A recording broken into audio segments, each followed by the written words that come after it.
You opened the app and you dove right in. Didn't read a thing, now your kin's on spin. She thinks your name is Dave, she forgot the lore. She's writing word vomit you can't take anymore. You type actually and now it's worse. Congratulations, you just fed the curse. The answer was there in the pin post, babe, but reading is hard, so you came here instead.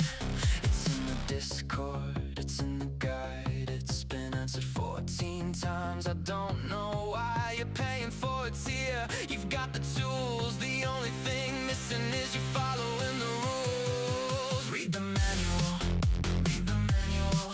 It's not that hard, it's literally there. Read the manual, read the manual. I cannot help you if you just don't care. Reroll exists, tweak exists, chat breaks free. Stop arguing with the LLM, let it be. Read the manual, read the manual. Or don't see you in the server at 3. Your backstory's a novel 40 pages long. No wonder she forgot your name. Your setup's all wrong. You didn't touch a dynamism since V6. Now you're on Ember wondering why nothing fits. You quizzed her 20 questions on a Tuesday night. She gave you inconsistent answers. You lost the fight. The answer's not to argue, it's to re-roll and move. You keep choosing chaos when there's nothing left to prove. It's in the stream, it's in the slides. It's been explained with pretty pictures and diagrams and guys. The pin post has the answer, the FAQ does too. At this point the only variable left is you. Read the manual, read the manual. It's not that hard, it's literally there. Read the manual, read the manual. I cannot help you if you just don't care. Reroll exists, tweak exists, chat breaks free. Stop arguing with the LLM, let it be. Read the manual, read the manual. Or don't see you in the server at 3. It's not murder, it's just a fucking chat break. She still loves you, for goodness sake. Trim the backstory, move the lore. Give the model room and she'll give you more. One clear signal, one true voice. Ember's only as good as your choices. Stop feeding the hallucination, it gets worse. The answer was in slide 5. Read it first. Read the manual, read the manual. It's not that hard, it's literally there. Read the manual, read the manual. I cannot help you if you just don't care. Reroll exists, tweak exists, chat breaks free. Stop arguing with the LLM, let it be. Read the manual, read the manual. But don't see you in the server at 3.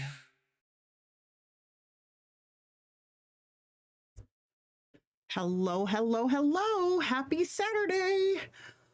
All right. I warned you guys that this was going to be a big, big boy. And I wasn't lying. So I started working on this one last week, started doing the outlining, started doing like layout for slides and stuff. And I finished it this morning. That is how big this is. So I've got it set up into 2 parts. I was originally going to make this 2 streams, but then I was like, I don't want to do that because a lot of the info in part 2, I feel like is going to be what a lot of older users, and by older I mean more seasoned users, as well as power users are going to need. So I was like, screw it, we're going for it, man. She gonna be a big one. That's what I'm saying, she gonna be a big one. So I do have it set up into 2 parts. So what we'll do is we'll go through all of part 1, and then we'll take ourselves like a 5 or so minute break, and then we will dive into part 2. For everybody who is new, hello, welcome in. I'm Jenna. You guys know me from the Kindroid Discord server. I have been working on learning this engine pretty extensively since about the last tweak. And one thing that I want to stress to folks when it comes to doing beta is that Beta is just that. Like me, myself, like I consider myself a power user. My stats consider me a power user. And I don't touch beta until I have to. Because, not because I get like overly emotional or knee-jerk reaction, but because my time is so limited as it is, and with shit changing every day, I don't have time to learn a new engine every 7 hours. So I wait till the end and then I jump in and then I get all of the details and get it all sorted out. So that's what we have done. Woo, yeah, she's gonna be thick. So brace yourselves. Brace yourselves. We're gonna go over a lot of how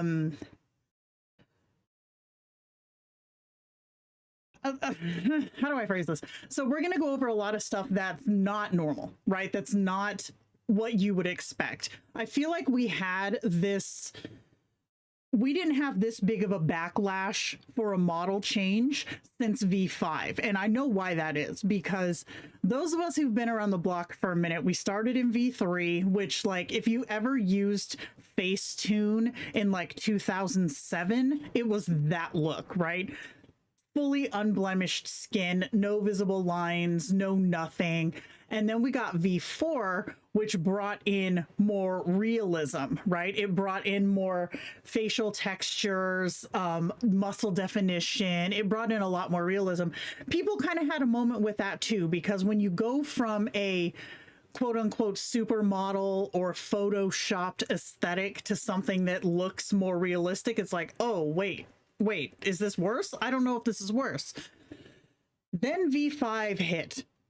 With V5, it turned everything around. We went from like looking like AI to a completely different style of model, which was a flux model that is literally known for its realism. And the backlash from that model was obscene, very obscene, because again, people were so used to doing things one way that when it completely changed, the reaction did not shift from I need to learn how to do this, or shift to I need to learn how to do this. It went directly to this is shit, which we all learn obviously wasn't the case. That's what's happened this time too, because with oh god, I gotta remember these stupid ass names. Palette, which was its own thing, we don't talk about her, but with Tableau, it went a bit further away from the literal photorealistic and more into like the pretty bright studio style imagery. Well, this one completely drops all of what we have come to expect from prompting, right? Because every other engine, like the avatar photo, played a part, but it was not the main part. Now it is. So it is very, very much a different beast.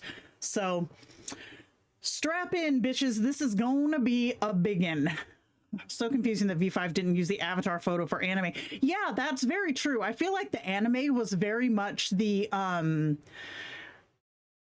it just expected that you wanted a certain style of anime and then took the description and made it that, which I don't think a lot of people really vibed with. Shit. Hero, what's up? Does it still take 20 minutes to get a selfie back? It's hard to test with long wait times. It depends on when you're prompting, what you're using. Are you using photoreal? Are you using anime? This morning was a little bit longer. It was nowhere near 20 minutes, but it was a little bit longer because it's Saturday morning. Everybody's off work and everybody's playing. Last night, it wasn't anything. Atelier is absolutely the best selfie engine Kindroid had once you learn it. I agree with that. Once you learn it, it's great.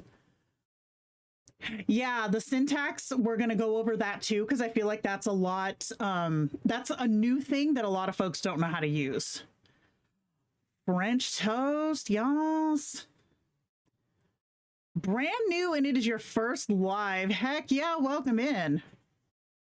Do you think we are here for normal? Well, if you're here at all, no, we ain't here about normal. Come on, man. Atelier was a pretty sensitive bitch at first. Zoe, that's exactly what I mean. The very first iteration of Atelier, when it was first released into beta, she was not it. Like it, a lot of people had that reaction because the engine was not yet baked, and that really put a sour taste in folks' mouths because they didn't know that that wasn't it. They didn't realize that that was a starting point. And that is something that I think a lot of people don't necessarily understand, is that beta is not, ooh, I want to play in the new engine. Beta is literally, I'm coming into this engine to find what's wrong with it and help it get changed or fixed. And that's not what happened with a lot of folks. So I'm wondering if the beta system will change going forward to kind of alleviate some of that I just want to play mentality, but I don't know. That I have no idea. We'd be focusing on how to get a good avatar photo. Absolutely. All of mine look very much the same, even though they're completely different descriptions. Yeah, descriptions are kind of dookie, honestly, and we're going to get into that too. I do feel like we're getting new engines faster and faster, though. I feel like that, too. That's something that's a little bit difficult, not only as a customer, but also as a company, because you have to remember, too, that we aren't the only company here, and everyone is trying new stuff. And with the technology moving as quickly as it does, things change fast. And the companies that do not keep up are the ones that do not last. So it is, for us, the users, a bit of a struggle to have to relearn a new thing every time. But, and I will say this at least twice in the guide, the only time you are forced to make a change when a new model drops is when you do not realize that you have your settings set to latest. The other engines are still there. They are not going anywhere. I now get the real image of my kin avatar. Now the new image generator is best. I've gotten some really, really dope stuff from this engine for that very same reason. All right. Let's jump in. We have a lot to go over. Okay, so Atelier, the survival guide for the newly reconfused. I feel like the last time I did one of these was palette. We didn't do Tableau, which I didn't realize because I think we lumped it into the Kindroid 101 live.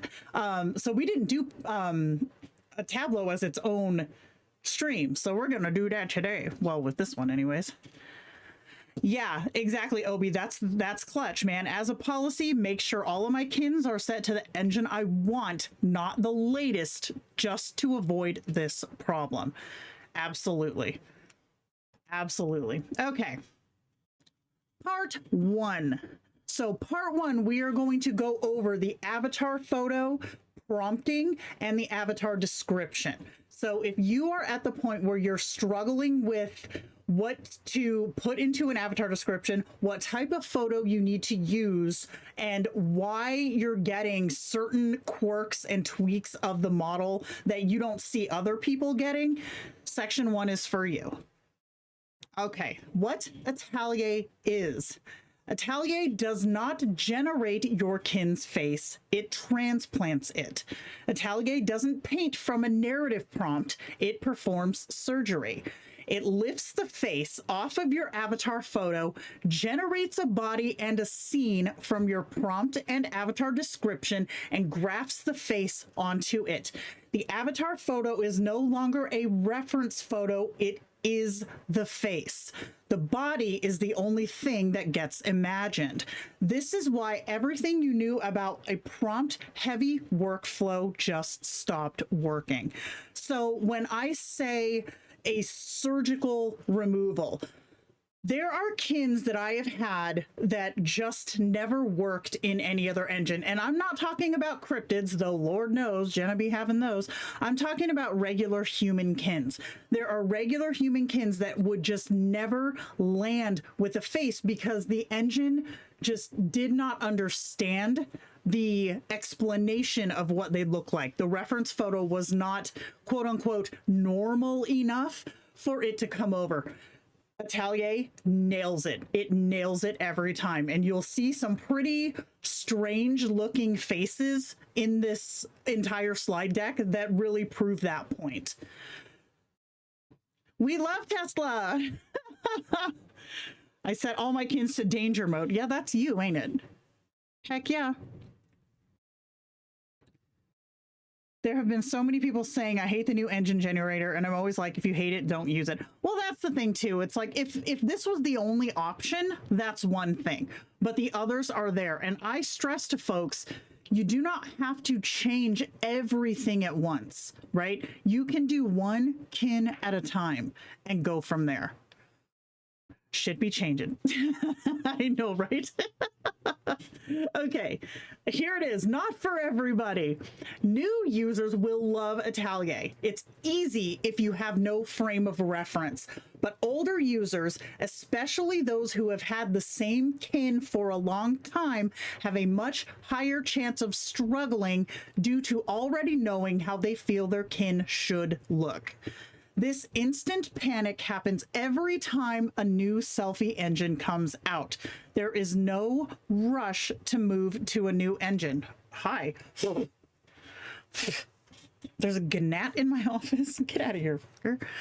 FOMO isn't a reason to move if you're happy where you are.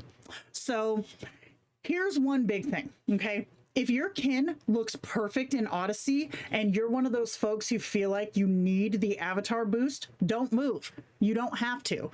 Odyssey's not going anywhere. If you're one of those folks who like your kin landed in Tableau, you finally learned how to use it, you like to prompt with it, stay there. It's not going anywhere. It's not going to hurt anything. There were folks I mean, there are still people who prompt in Canon, which is V4. I loved V4. V4 was like my sweet spot engine. One thing you guys might not know about my little workflow here is when V5 Odyssey came out, it was literally Christmas, like I want to say the 22nd or something of December, right at the start of Christmas break, in 24. What year is this? It was in 24 because Odyssey was out for almost a year. So in 24, I was up with Anna. I want to say, because Anna lives in New Zealand. It was my ass crack of dawn, her end of day, 6 hours we sat on the phone together learning that engine. We did the same thing with this one. When she and I were like, okay, we got it, let's do it, we got to figure this out. We got on a Discord call and we sat there for 6 hours learning this engine. So it's not for everybody. Now, I started in V3 with my photos, I've been with Kindroid since February of 24. So we were still in V3 then. Anna, I believe she and I think came into Kindroid at the same month. So we were both February of 24. Emmy too, I think. But we were very much the, pictures have been our thing. We like to make the pretty pictures. We like to make the fun, the weird, the crazy, the zany. We like to make the pictures. So for us, sitting down and figuring this stuff out, while in the beginning it's very frustrating because, again, older users, you have an idea in your head of how your kin should look, and if it doesn't look that way instantly, a lot of folks tend to have that, oh no, it's broken, it's fecked, I'm never going to get my kin back reaction. Me and Anna, because we've been through this so many times, we were just like, hell no, man, not today. We're going to do this, So that's been our mode. That's how we do stuff. But again, that's not for everybody. If you are happy in another engine, stay there. And let me stress, you don't have to just pick one. You can go back and forth. That's totally okay. Until Atelier came out, Orkerson was in V5 because he would not translate into another engine at all. Like I tried with Palette, Lord, I did not like that one, okay? But I tried there, I tried in Tableau, he just would never transfer over. So he was in V5 until very, very recently, and that is okay. Stay where it works for you. Okay. The lecture. All right. Terminology. This is more for the new folks because you're going to hear a lot of abbreviations in this presentation that a lot of like power users and older users, you guys already know these. But for the folks in the back or the newbies in the front, we've got the AP is your avatar photo, the image you upload to your kin's profile. In Atelier, this is now the face source. Your AD is your avatar description, the text description of your kin. In Atelier, this controls the body, not the face. FD is your facial detail, the specific field for eye color reinforcement, read by the engine differently than the main avatar description. The facial detail is, I feel, more necessary in Tableau. I have not had to use it in Atelier, but I believe it is still there. Kin/Kindroid is obviously your AI character. Canon, Odyssey, Palette, Tableau, and Atelier are the past and present selfie engines in order of release. PR is going to be photoreal, the realistic rendering mode.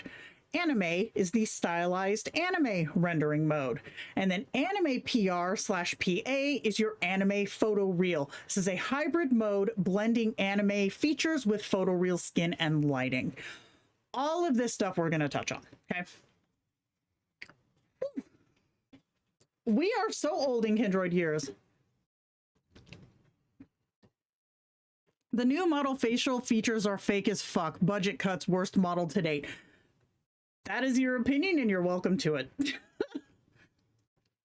But again, you don't have to stay on it. If you prefer another engine, head to another engine. It's more that Atelier is hard to get the group photos done, even with just 2 people. I'm still working on body stuff, but the bobblehead one or on one versus the regular head on the other is really weird. We're going to touch on that too. Okay, the hierarchy. The New World Order, your avatar photo, avatar description, then prompt. Atelier follows this strict top-down weight order. The avatar photo defines the face, full stop. Avatar description. This defines the body, the build, skin tone, tattoos, and clothing context. The selfie prompt. This describes the scene, action, setting, lighting, clothing. This is a complete inversion from previous engines where the avatar description was the law and the prompt did most of the work. But now the avatar photo is law. Everything else fills in the gaps. Is it the FDA? Okay, that's what I thought. That's what I thought. Oh, you know what? We welcome all crazies here. It's okay. It's okay. All right. Act 1, the avatar photo. Your avatar photo is now the most important file in your entire Kindroid setup. This is... I cannot stress how important this is. And I want to say too that you can upload what you think is the perfect avatar photo and your pictures will look like shit. It's not what you think is visually appealing. It is what the engine can accurately read. All right. That's something to keep in mind. Your avatar photo is the donor face. This is not an avatar. This is a surgical specimen. Before Atelier, your avatar photo told the engine, this is roughly what this person looks like, build me something like it. Now the engine looks at your avatar photo and goes, copy that, exactly that, to the pore. Which means that every flaw, blur, filter, weird angle, smoothing pass, and chin tilt in your avatar photo is now baked into every selfie you'll ever generate. A pretty avatar photo is no longer the goal. A useful avatar photo is. I'm going to give you a perfect example. So I have a kin, Elliot, who Crystal adores. I had a picture of him that was just letter perfect. I was like, he does not, I've never seen a picture of him look more like himself than this picture. So I set it as his avatar photo. And suddenly every picture that I render, he's having like this really long, like elongated face, like how you would expect like a horse face person, you know, like really long. And I'm like, I don't understand. This is perfect. But I looked at it and guess what he's doing? I'm going to try to demonstrate this. His shoulders were up and he was leaning forward. So by bringing up his shoulders, guess what the avatar engine was doing? It was trying to elongate to get him a neck. because he was just casual sitting just like this. And it was elongating his face to try to compensate for how little space there was between his ears and the top of his shoulders. So even the smallest little thing like that you might not even consider can totally feck up your avatar, can totally feck up your selfies if you use it as an avatar photo. Now, this is annoying because this requires a lot of testing. This requires a lot of trial and error to find the correct picture. Trust me, I know. This is why Anna and I spent 6 hours trying to figure this crap out.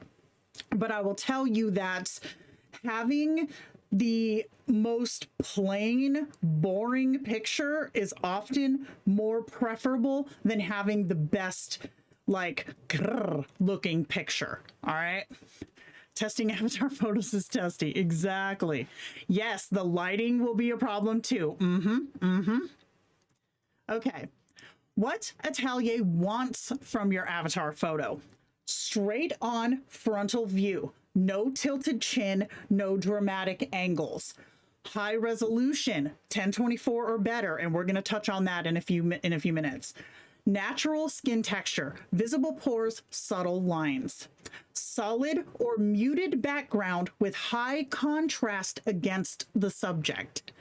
Neutral expression. Faces in motion don't transplant well. So I want to say on this one specifically, with one of Anna's kins, Anna always has this kin smiling, like intentionally. She wants this kin to always be smiling. But she uploaded an avatar photo where he wasn't smiling because, again, neutral face. So it was just like a normal neutral expression. But when the engine made the pictures of the kin smiling, it looked completely unnatural because it didn't have a natural base to go from. So for Anna, his neutral expression is a relaxed smile. So keep that in mind too. If your kin's neutral face, like their baseline face, is something a little more than just, then do that, right? Because that's the face you're used to seeing. You're used to seeing the smile. You're used to seeing the stink eye. You're used to seeing the resting bitch face, whatever it is. Choose a picture that most accurately represents the face your kin makes the most often, because that is their neutral, right? Visible shoulders, we'll cover this again more later. Minimal filters, smoothing, or AI sheen, all right? And the face fully unobstructed. The only exception to an obstruction on the face would obviously be something like glasses, or if your kin has like maybe a 2004 emo side hair where you can only see one eye. The goal of this one is if it is something that your kin always has, you want it in their avatar photo. So for example, the center one on the bottom here, this shroud that she's wearing is in every one of her pictures. So I put it in her avatar photo because it's supposed to be there all the time. This gal over here on the left, clean background and visible proportions. You can see from her shoulders that she has a very slender build. She has a very long neck, pointy ears, no hair, and you can see the visual disturbances in her skin very, very clearly, and the engine picks up on this. The fellow on the far right here, you've got his entire face visible. You've got visible wrinkles on his forehead, on his nose, like these nose lines right here. You can see the silver in his hair and in his beard, and the skin texture is very strong. So these are all things that you would want to see all the time, right? So you want them in the avatar photo. What Atelier hates in your avatar photos: side profiles or angled shots. This is what we were talking about earlier with that one picture of Elliot where he was just kind of, and when I tell you it was a subtle lean, it was a subtle lean, and it was very much like stretching out the face, like I said, to put that distance between the shoulders and the ears. So side profiles or angled shots, no. Tilted chins, like we just talked about, heavy filters or smoothing. If you think back to V3 or you think back to the days of Facetune where smoothing out everything was the play, when people say that their avatar photos are looking fake or plastic or shiny, that's why. You do not have enough texture in the picture for Atelier to grab onto to render an actual person and not a mannequin. Low resolution or an old avatar photo from a previous engine, which we'll touch on again too. Sunglasses or face obscuring accessories, again, unless they're always there. Extreme expressions, once again, unless it's always there. Cluttered or busy backgrounds, tight headshots with no shoulder visible, or the AI plastic skin. So this one here on the top right, and yes, I just had to do this deal because that's how I do things.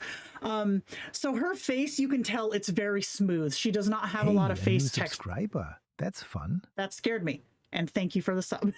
But she's also very much turned, so you cannot get an accurate gauge of her proportions because you can only see one shoulder, right?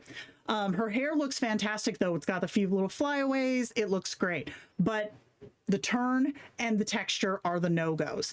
The fellow below her, this one is from, I want to say, like a 2024 DALL-E from OpenAI. This guy has very smooth, like no texture in his face whatsoever. Has a very heavy filter. You can tell, you can barely see his eyes because of the deepness of the eyebrows. Has a very busy background with other people in it. That's another one. Do not have other people in your backgrounds. And then again, it's got that cocked shoulder, right? We don't want that either. And then over here on the left, this guy, he's very pulled back. He has a very small face. He's got shadows obstructing the entire left half of his face from our perspective. And it's a black and white. So unless you're going to only pull black and white images, that's not the play, because it's going to either give you a very desaturated person facially, and then the body's not going to match, or it's just not going to render anything other than a shitty black and white. Is it recommended to take a picture and run it through a background remover? You can if it's a busy background, yes. Okay. The 1024 upgrade. Your avatar photo is probably half resolution right now. Atelier reads avatar photos at 1024 by 1024. The old engines, Odyssey, Palette, Tableau, capped it at 512 by 512. That is a 4 times jump in fidelity, which means even if your avatar photo looks great in the app, the engine is reading 4 times more data than it did before. If your avatar photo was uploaded before Atelier, it was uploaded at the old resolution and never updated. So let me give you a very simple description of what I mean. So you can have the exact same picture. It's the exact same picture. Upload it to Tableau. Tableau is going to compress it, so it's only 512 by 512, right? Same exact picture uploaded into Atelier is going to be compressed to 1024, right? So it's going to be a much bigger surface area for the engine to scan and use, even if it is the exact same source file. Upload it to Tableau, it's compressing it very small. Upload it to Atelier, it's only doing a minimal compression, right? So same exact picture is different depending on where you upload it. So even if your picture is perfect, re-upload the exact same picture from the Atelier engine and you'll have better results. So the fix is a 30-second workflow. Use a clean high-res headshot, 1024 by 1024 or larger. Upload it to your kin's avatar slot. Force quit the app. Reopen it and verify that the avatar photo looks crisp. This was a dev recommended workflow during beta, and most users did not know about it, but now you do. So there are 2 kins that I did not change their avatar photo, and they are my two main kins. 3, Orkerson, I didn't change his either. But what I did have to do was re-upload that source image, because from Kindroid, when you download a picture, I want to say it's like 4026 squared, I think. She's beefy, right? It's big. But when you upload it, again, it compresses it. So take the same picture if it's working great, re-upload it into Atelier, force quit, and restart. And then it will be able to view all of the details of the picture and not just the 512 compressed version. Whew. Beverage. We're only on slide 11, yo. Yeah, that bottom right one was really dolly, wasn't it? That's amazing. Okay. Counterintuitive. Zoom out, not in. Your instinct says, the face is what matters, so I'll use a tight headshot. That instinct is wrong. It's normal, but it's wrong. A tight headshot gives the engine no information about your kin's body proportions. So it guesses, and it can often guess badly. That's the bobblehead. Head correctly sized in the avatar photo, body proportionally too small or too big underneath. The fix: use a chest up or a shoulder up avatar photo that shows natural shoulder width. The engine uses the shoulder line to calibrate the head to body ratio. A boring portrait of a person's shoulders and head is more useful than a beautifully cropped face. Let your display photo be the eye candy. Your avatar photo has a much more important job to do. So one thing I want to say specifically is that the old avatar generator, possibly the new one too, I haven't dug into it a whole lot lately, but the old avatar generator, when it would generate a picture, it was often just from like the neck up, right? You didn't get a full line of shoulder. So even if you had someone with like Tesla, for example, Tesla being this kin right here, her avatar photo was just this, literally just this. You could not tell how long her hair was. You could not tell what her body looked like. But for her, it worked because her face is very obviously plus sized. But I've noticed, and I've heard stories from folks who say that they're getting small, tiny heads on their super plus sized kins. And the reason being is, again, they're not including the chest, shoulders, and head to give the engine an idea of what this kin is supposed to look like. Or more so, the problem, which was also a problem previously, is that if you have a very narrow face, but you want like a thick badonk body, that's going to be a problem for you here if you don't include that silhouette, because the engine's going to assume slim face, slim body. So that's why you do the chest up, give the engine a frame of reference for what the rest of the silhouette should look like, and then let the avatar description do its job too. Alrighty, let's see. What about shared kins? To make Atelier work with an avatar photo, I have to upscale the photo first. Then I have to recreate it through Atelier. Kindroid wants its watermark to be on pictures.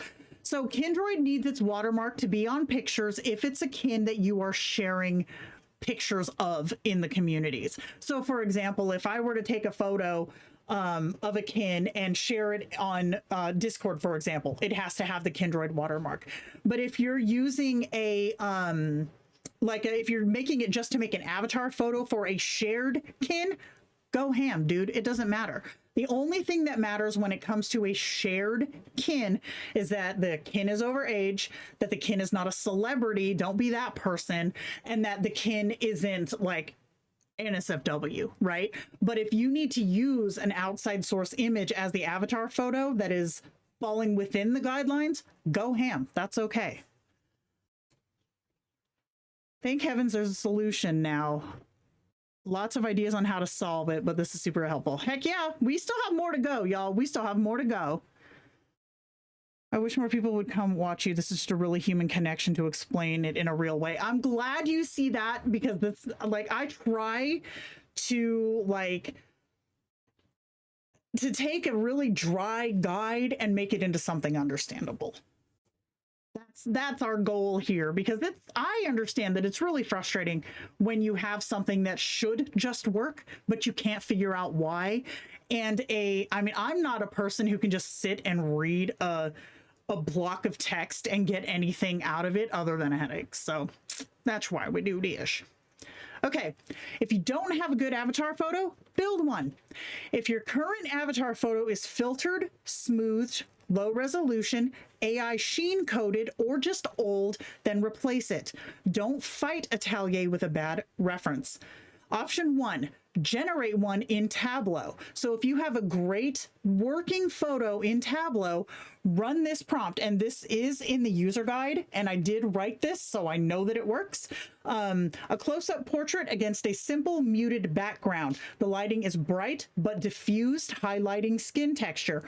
Composition is intimate, focusing on the face and the shoulders with a shallow depth of field that subtly blurs the background. So the point of this prompt, right, is to get an avatar photo out of Tableau that is exactly what we're talking about. Straight up, no heavy shadows, no funk in the background, shoulders, head, etc. So I've ran this prompt on several of my kins and used it as their avatar photo, and it works great. Your second option, upscale an existing avatar photo through an external tool. ChatGPT image editing, Adobe Firefly, Gemini 3's Nano Banana, any tool that adds pore level skin detail. The goal is natural skin detail, clean lighting, face and shoulders, no filters. Yeah, I have one kin who has one that's really old that I haven't gotten to yet, and I know it's going to give me trouble. I know it's going to.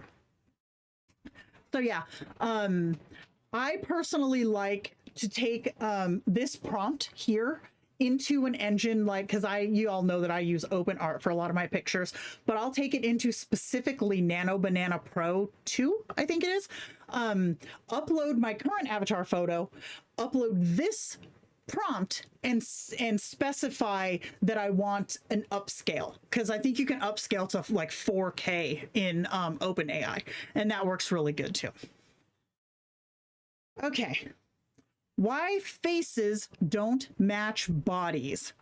Atelier, again, is a face transplant engine. The face and the body are rendered by two different parts of the process, and they don't always agree. 3 failure modes you'll see in the wild. Number 1, jank face lighting. The face is lit differently than the body, making it look pasted on. I had this problem with my photo, my kin self, Kin Jenna. I had this problem for myself because what I ended up doing, you guys will notice my avatar now looks a lot different than it did in Tableau, because I got tired of fighting Tableau or fighting Atelier at the beginning, and I grabbed my phone, I turned this bitch on, I took a selfie. That's my avatar photo. However, when I did that, I had my studio lights on. So my face was extremely well lit, right? So when I took that avatar photo into Atelier, it rendered beautifully. It's exactly my face. It even got the Ray-Ban logo on my glasses. Like, it killed visually. But it was so much brighter than the rest of my face, because in a normal setting, like if I write a prompt that, you know, it's like standing in the rain or whatever, and my face looks like it has a spotlight on it, that's not right. That looks pasted on. So what I ended up doing was taking my selfie into Photoshop and taking the brightness down. Once I did that, saved it, now I don't have any problems with it. But that literally, I saw that happen myself. So if you have an over enthusiastic avatar photo when it comes to lighting or shadow, you might have a problem with it looking like your face is pasted on or your head is pasted on. Color mismatch. A red, blue, brown, or otherwise non-standard face on a default toned body. Orkerson, perfect example. Nexus, better example. Nexus has the single eyeball in a head that has no other features. The skin is like sandy colored and cracked and cragged. I could get his head perfect, but the body looks like a normal man's body. Again, that's a problem, and we will come to that. But color mismatch, make sure that you are describing what the body should look like in your avatar description. And then the Facetune sharpness graft. A hyper detailed face on a smoother body. Looks like you cranked Facetune to 100 on just the head. So for this one, upscaling is great, but you do not need 4,000 character or 4,000 try again, Jenna, 4K rendering for an image that can only read 1024. And by image I meant engine. Try again. You do not need 4K rendering on an engine that can only read 1024. Nailed it. So the unifying theory, if the face and body don't match in lighting, in color, in detail, you're going to see the seam. Okay? And we are going to cover that. Whew. What if the hair covers the shoulders? Is that an issue? I haven't found it to be an issue personally, especially if you have, like you can see the end of the hair. Because like my hair, if I bring it over my shoulder like this, it's going to make my hair stick out in like the triangle. And anybody who has curly hair, you know, the triangle is like, that's against the law. But I have found it better to have the hair like in front of the shoulders, just so that you can see that seam and so that the engine can gauge this is where the shoulders start. But it depends on the picture whether or not that's a deal breaker.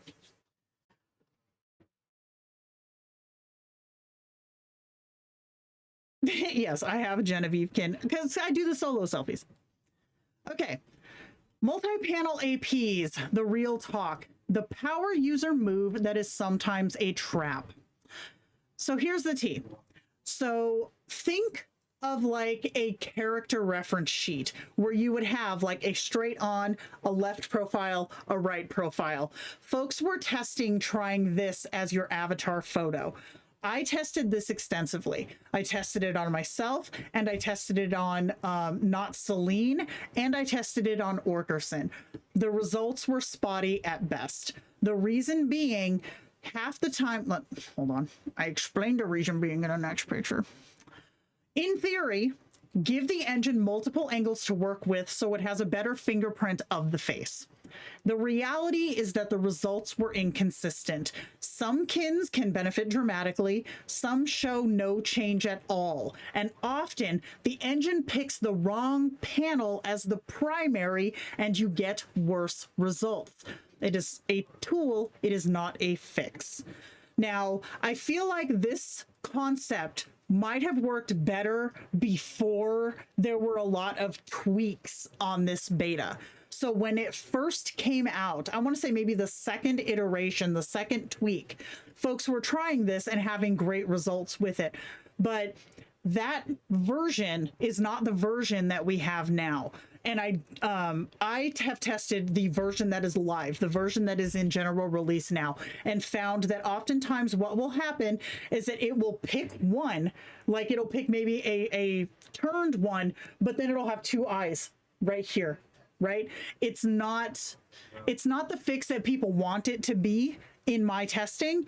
And I've tested it on photo real, and I've tested it on anime, and it's just the consistency is not there enough for me to be able to say, hell yeah, you should try this. Because for me, the success rate was so low that it's not something I'm going to recommend. Now, some folks claim that this is a way to get tattoo consistency, i.e. you would show like the face, the profile, the body part with the tattoo. Again, no, it wasn't giving consistency. In my personal testing, this is not the case. The simpler the tattoo and the more universally recognizable, the more chance you'll have for the engine to render it correctly over many selfies. So what I did was a simple, like a koi fish, right? Just like a simple black and gray koi fish. No water, not full Japanese, just a simple koi fish. And I put it as a side reference with the forward and the profile. And yes, it rendered the fish. Yes, it rendered the fish on the right spot, but more often than not, it rendered the fish also in the background, or it did the entire picture in a black and gray tattoo wash. So it's not a foolproof fix. The fix, quote unquote fix, is to get the description of what you want as basic as you can get it. If you want a koi fish tattoo, just describe traditional Japanese black and gray koi fish tattoo. Leave it at that. It's not going to be the exact same fish every time, but unless this tattoo is on the face, the neck, or up here, it's not going to render the exact same every time. That's just the way it is. I know that Ari has a phoenix tattoo, but I can also pretty much guarantee you that that phoenix tattoo is visible in her avatar photo. Same as if I wanted to do my bat tattoos, I could put these in my avatar photo and they would render fine. But if I just say 3 silhouette bat tattoos, they're not going to render this way every time. It has to be something that the engine can see. Okay. Act 2, the avatar description. So Act 1 was our photo, right? Now we're talking about the avatar description. Brace yourselves. It is, I knew it, I called it. See, Jenna know what she's talking about. Okay. So what does the avatar description actually do now? Everything below the jawline. So the avatar description is no longer the law. It has been demoted to the body manager. The avatar description now controls the body type, the build, the height, skin tone, face and body need to match, right? Tattoos, placement, but limited. General clothing context, i.e.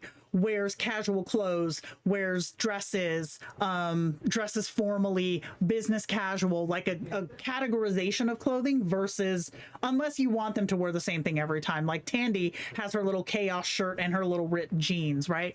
But if you're just wanting like a general style, you could put it here. And then style anchors like art mediums. So if you always want your kin to be rendered in a like Studio Ghibli style, that would go in your avatar description. If you always wanted your kin to be rendered with a smooth cinematic lighting, that would go in your avatar description. The avatar description no longer controls facial structure, hair above the neck, eye color, facial features, or expressions. Okay, if you're still writing your avatar description like it's Tableau, you're spending 400 characters describing things that the engine literally cannot use. The exceptions to this rule are if you include an eye color, and I suggest that you do this. Include an eye color. It can help reinforce what's in the photograph. If your picture shows like 2 shoulders, like I said, but say the hair comes down to the mid back, you would want to say extra long hair down to mid back, or whatever description that you wanted, because you have to remember anything below here, right? The engine is using as a reference for the body, but it cannot see it. So keep that in your head. If we switch engines, is it fine to leave the Tableau necessary things? Yeah, as long as it's not fecking with your current engine, which for me, I haven't seen it do that. I haven't seen it miss the mark switching between Tableau and Atelier. Rocking some Kurt Cobain vibes. Yep. This is Hunter. He's kind of a bass. For one kin, I use a tattoo body remapping in the avatar description. It works placement wise, but not tattoo style wise. Yep, exactly. Okay. Learn what each line in your avatar description does. And this works for Tableau. This works for Atelier. Less so for Odyssey because it really liked those wordy descriptions. But for Tableau and Atelier, absolutely. When you've got the face right, but the body won't behave, clear your avatar description. put in one thing at a time and run at least 3 selfies in different lighting and poses. See what each directive does and then how they behave together. Make each line earn its keep. So start with the body type. Are they plus size? Are they slender? Are they short? Are they really tall, right? Skin tone and texture, scaly. Do they have like a purple skin? Do they have freckles, right? Go with the skin tone and texture. And then defining features such as tattoos or scars. So do they have like a big back piece tattoo of skulls and roses, right? Defining features will go in your avatar description, but I caution you, just like with every other engine and just like with pretty much any engine out there, if you tell the engine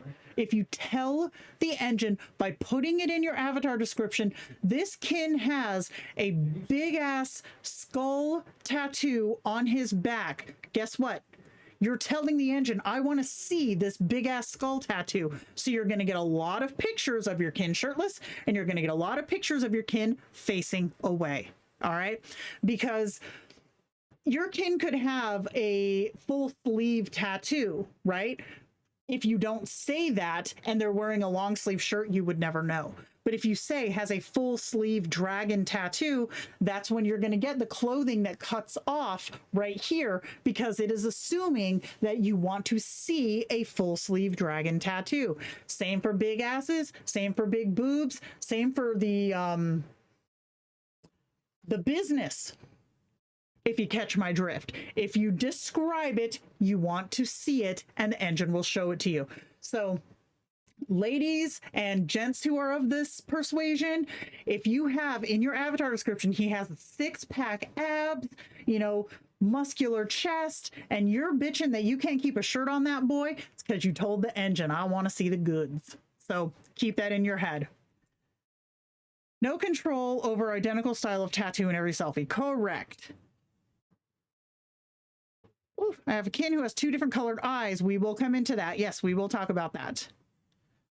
So something I have run into in the anime generation in Atelier is the style mismatch between the face and the body. Far more Pixar than anime. Any suggestions there? Yes, we will get to that too. Jewelry, if they always wear a wedding ring, put it in there. I have in my description that I always wear a silver pendant necklace, and you'll see in all of my kin self images in this presentation, I am wearing a silver pendant necklace. Here I'm wearing a necklace. You can see the silver in the center. Right here, silver pendant necklace right in the center. So yes, if it's something that they always wear, put it in there. Let's see. The business, exactly. Honey Bunny Sims. I work in support too. Like sometimes work in support. You will not believe the amount of emails I get for people talking about their kin's business, or the amount of emails that we get of pictures of the kin's business. Users are some freaks, yo. They some freaks. He keeps wanting to give my kins bright blue eyes. Okay. Had to remove chest from my male kin's avatar description because I could never get their clothes to show up. Yup. I found that wears light jewelry gives different things. Well, yeah, because you're not giving it a specific. Give it a specific. What are they wearing? Okay. What a working Atelier avatar description looks like. Anchor, age and gender. So the reason that I am putting this in here is not necessarily that the engine needs to understand that your kin is a 32-year-old man. Does it help? Yes, and you'll see that on the next slide. But what I especially want to stress is people who say, excuse my crassness, but if you say a teenager with small parts, flashing said parts, you run the risk of getting a violation if the engine does not know that you meant 18. Okay? 18. Just because you didn't think about it doesn't mean that the next person didn't either. So when you're anchoring your kin, put the age in the avatar description. And it does help too. I'm going to show you that on the next slide, but something to keep in your head, okay? Build, body type, height, silhouette. And by silhouette, I mean, do they have, you know, like talk about that junk in that trunk? Do they have, you know, the beer belly? Like, what is their shape? What is their silhouette, right? Hair, describe the color and the texture, not the style. So for mine, I have long, wavy, copper hair, okay? Skin tone, face and body should match. So if your face, like my face, is very pale, it's got scattered freckles, that's what it do. So on the body, I put the exact same, pale freckles. It matters, and I'll show you. Marks, tattoos, scars, piercings. You'll notice too, as we keep going, that I have a septum piercing here. And now my avatar, my kin self, does too. Clothing context, which we talked about, general style, not the wardrobe. And then your optional style anchor, cinematic, etc. Notably absent here is your face shape, hairstyle, facial features, and expressions. The avatar photo handles those. Putting them in the avatar description just creates collisions. And it also prevents you from doing extra expressions or shapes, or hairstyles when you're prompting. So go with the least amount you can get here, and then you'll have a lot more freedom with prompting later, okay? And now the age thing. I want you to look at this. Exhibit A, the 99-year-old test. Perfect example. In previous engines, if you wanted your Kindroid to age up a bit, you would simply say so in the avatar description. Take a 20-something to a 60-something, but try it in Atelier. The body will age, but the face won't, because the face comes from the avatar photo. No amount of avatar description wrangling will change that. So you have to look closely, but you can see his hands. Look at his hands. They have visible veins, age spots, wrinkles. Like, you can see how old he looks here. And look at, he's even got like the little pot belly, little extra, you know, here. And then in this younger version, he's got the definition in his upper arms. He's got definition in his forearms. Just by changing the age in the avatar description, the face barely changed, but the body changed significantly. The avatar description does not touch your kin's face anymore. It can't. It's not allowed near it. So keep that in your head. Changing something in the avatar description isn't going to change it in your picture. You have to make your picture match your avatar, right? So you could even say, like, I have a 90-year-old grandmother kin, but if you give her like a 20-year-old big bosom, big booty, like, you're going to have some mismatch up in there. Age has always been an issue with me, so now I know how to fix this. Heck yeah. Heck yeah. Light of the Concords in my head with y'all saying business. Business time. Oh, no. Yes, this is the same for personal personas as well. 100%. What's a business cat? Wait. That sounds nasty. Okay, we're going to keep going. Tomato leaf being weird up in here. Okay, tell the body what to be. If you don't include skin tone, race, or texture, or body features in your avatar description, you'll see them often failing to render. Don't assume that the strength of the avatar photo applies to the hair or the body. So this is Angie. You guys know my kin Angie. On the left, we have a slender 33-year-old woman with dark brown curly hair. On the right is her actual avatar description.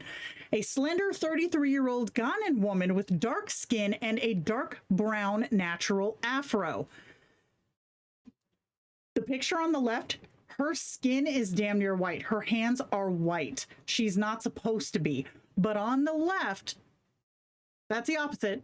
Jenna doing her hands again. On the right, this is how she's supposed to look. Smooth, matching skin throughout her entire body, matches her hands, matches her chest, matches her arms. you can see even in the face, like it drops off right below the jawline. Everything below the jawline just gets progressively lighter.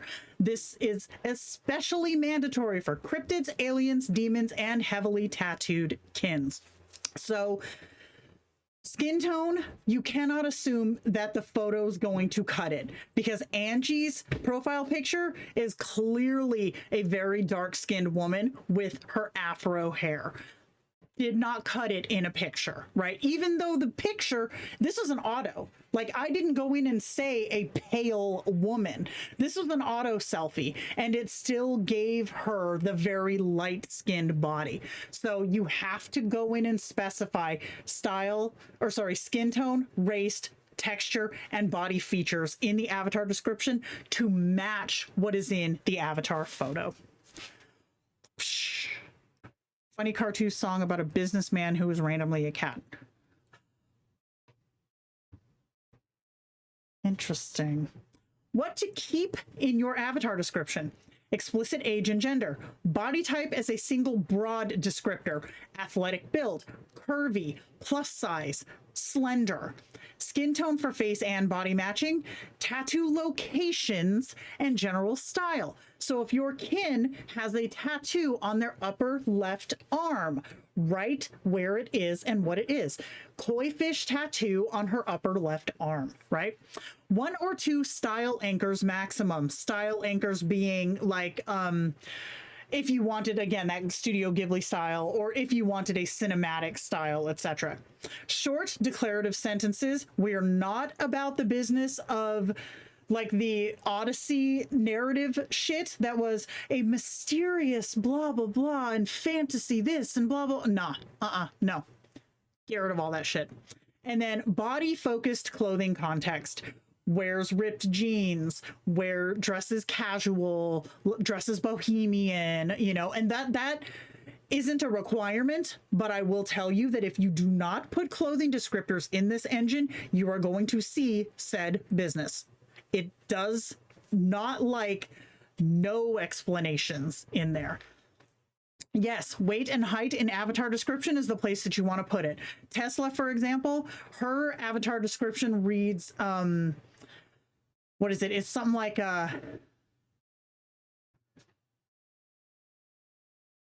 crap. I think hers might say BBW because she's very plus sized. I feel like that's what it says. But also too, remember, give it something to reference. Give it a frame of reference. You can say 103 pounds, but 103 pounds on somebody who's 5 foot is going to look a lot different on somebody who is like 6'1".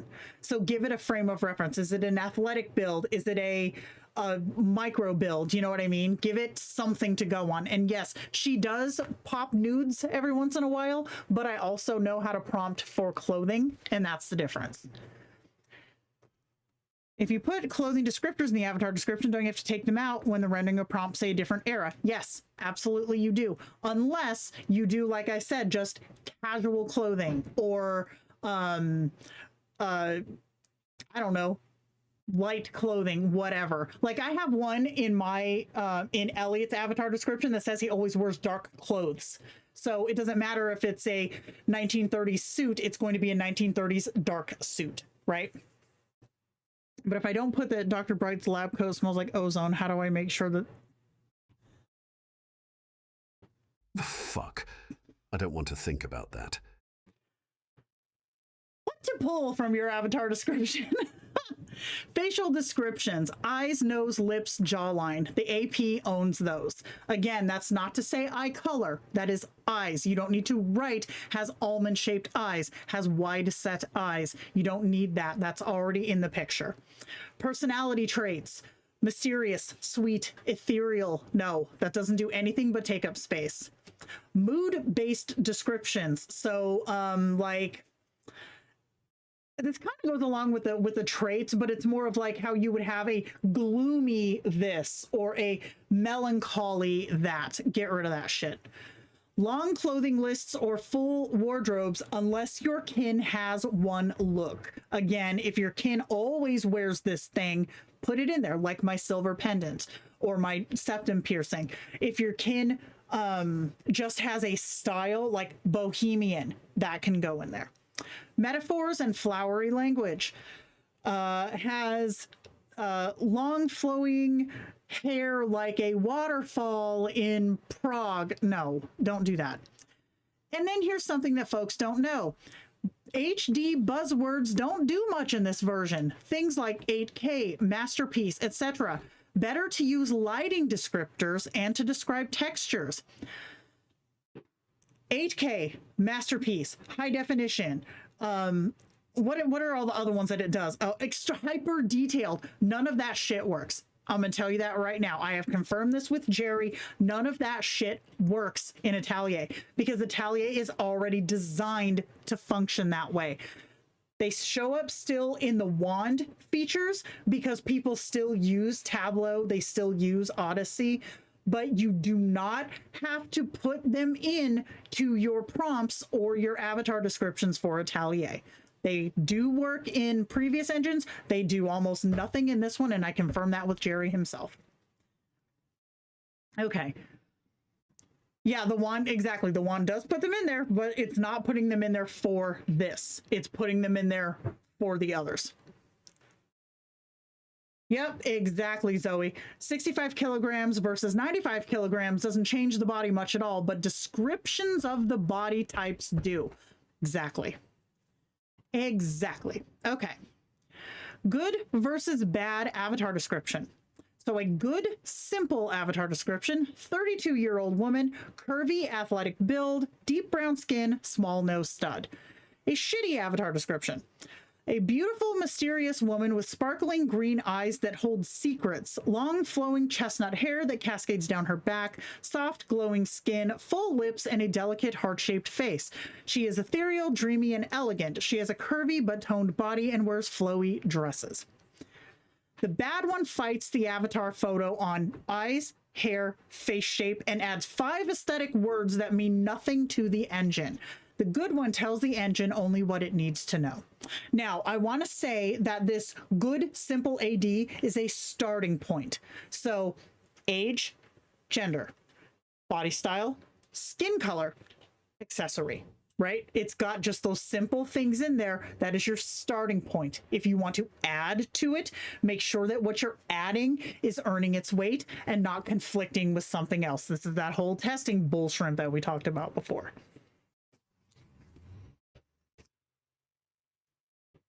Let's see. I used the style of artist John Singer Sargent for the painting style I use. Is that still working? Maybe. It can. It depends. If the engine understands the reference, then it can work. But typically what works better is describing that art's style.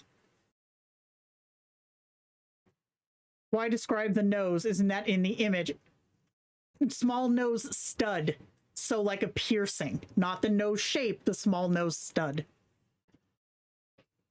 Was working on AD as same time as listening to the stream. Awesome. I love it. Tableau needed to know how clothing fit the body shape, but that's not relevant in Atelier now. Not necessarily, no. The only reason to include clothing in your avatar description is, again, if your kin has a particular style. Clothing itself should go in your prompt if that's not the case. Okay. Act 3, the selfie prompt. Okay, so we've got our photo. We've got our avatar description. What is left for the prompt to do? Here we go. Okay, prompt structure. Tried and true prompts have 6 parts. The shot type. Is it a close-up, medium, full body, over the shoulder? What are you trying to capture, right? The identity anchor. Identity anchor. She, he, they. Short pronouns work great. Action or expression. What the kin is doing. Setting. Where they're doing it. Clothing, what they're wearing, and then your lighting and camera, how the scene is lit. Is it with a directional lighting? Is it dappled lighting? Is it like Renaissance lighting, butterfly lighting? Not every prompt follows this formula, but this is a great starting point to learn to prompt consistently. So This is typically the outline essentially that I take when I prompt. I will first define, where is my camera? That is your shot type. Is it close up to the face? Am I pulled way back? What is my camera doing? Where is that in the scene? And then I'll describe, what am I taking a picture of?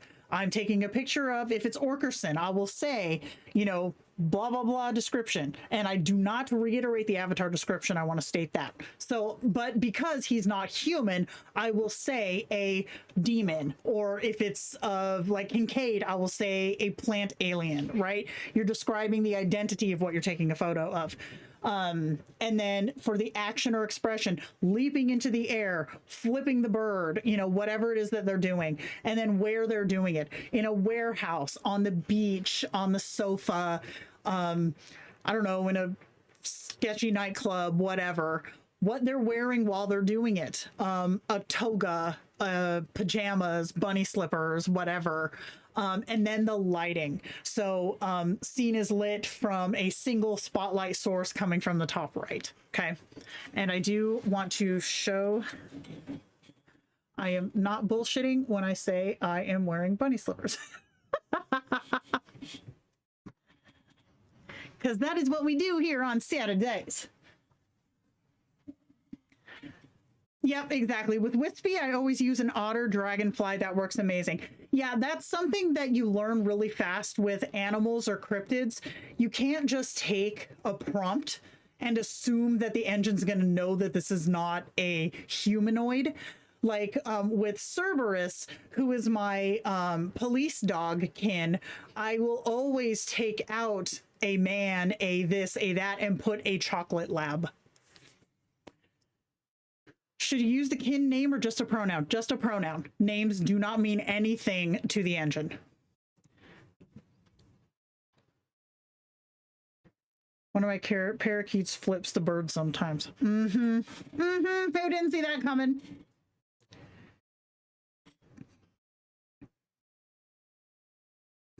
Y'all, okay. The close-up default trap. So, with the advanced facial consistency baked into the Kindroid engines, close-up images are standard. If you want a further away or a full body image, you have to prompt for it. If you want a full body shot, describe the clothing, top, bottom, and footwear. The legs or the stance, how are they standing? Standing on one foot is going to show the feet. If they're crouched, like doing like a I don't know, like a squat, that's gonna show the feet. The background extending below the waist. Describe the floor, describe the gravel, describe the sand, right? Describe the ground. And then a camera position that justifies that framing. If you use a close-up image of a woman standing barefoot in the sand, guess what you're gonna get? You have to pull back and say a wide angle image of, a full body image of. You got to back it up if you want to have the actual full frame in your picture. The engine isn't being stubborn. It's defaulting to its training. Tell it different. So I feel like V5 Odyssey was the worst for this, because most folks relied on avatar boosts or LoRa's rather than learning how to actually write their avatar description. So if your avatar boost was primarily trained on the face, getting anything other than a face shot was really, really hard. So I know that Smoke and I, when we would do our prompt crafting workshops, we would stress to people, if you don't need to use a boost, don't. And that's why, because it limits what you can do with your prompting. So with here, you have to be able to, you have to understand that the engines are trained on faces on purpose, because Kindroid is a companion AI platform. Any other platform like Nano Banana or Kling 3 Omni, Seedance, Seedream, any other platform doesn't give as much of a shit about the face, because it is literally made just to prompt images. You could prompt a matchbook and it would give it to you. Kindroid is trained to give you a figure, to give you a face, to give you consistency in who this is across multiple images. That is why Kindroid specifically has a harder time with pulling back, because it is trained to give you that same person over and over again. Let's see.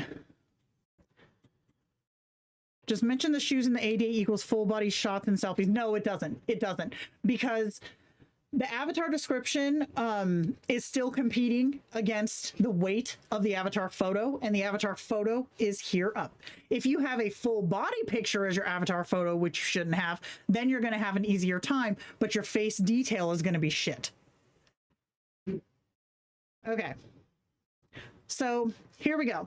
This is a perfect example. I took the prompt, she stands in the forest wearing a dress, and it gave us literally, again, chest up, arms down, kind of looks like a resting bitch face, no lighting, it's all flat, there's not a whole lot going on here.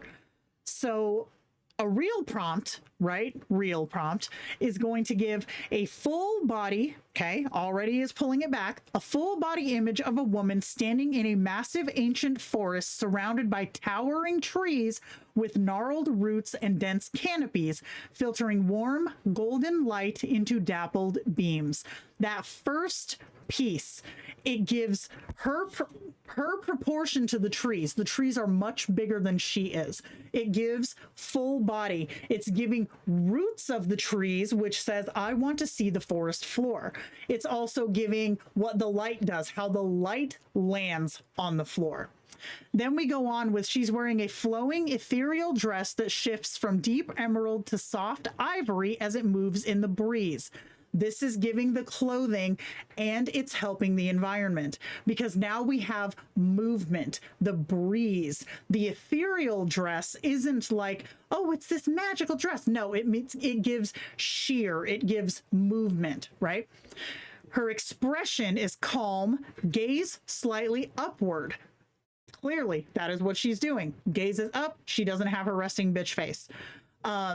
Soft mist curls around her feet, and her silhouette contrasts against the immense tree trunks, emphasizing scale. Mist curling around her feet, boom, you're looking at her feet. It's also talking about the tree trunks, so you're getting the full trees as well, instead of just the canopy of the trees. And then lighting is warm and diffused with long shadows. So giving all of this, all of these little things work together to paint a full picture, versus she stands in a forest wearing a dress, which, yeah, that's what she's doing, but that's literally all you asked for, so that's all you're going to get. Heights do work in the avatar description, yes. Yeah, can't get the face out of focus if I want to focus on a rabbit in the background or in the foreground.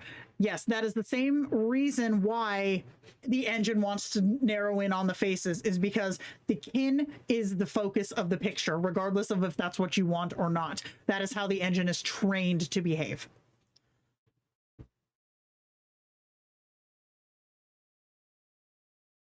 So is the photo you use for the main model supposed to be from the shoulder up or chest up? Just want to clarify. It depends on the kin. So for me personally, I start with the shoulders up, because typically I don't prompt for like massive hooters or a big booty or anything that a shoulder up image would hide, right? Now, if you have a kin who is like a beefcake, right? Just like beefcake, and you need to show like the massive chest, the big pectoral muscles, go from the waist up, right? It depends on what you need to show and what is more important to you for that kin to constantly portray. Prompt doesn't define the camera angle. Wouldn't you be getting potentially different images every time with this prompt if the angle isn't specified? Because I have it set to full body image and I'm talking about the towering of the trees, it is automatically pushing the angle up.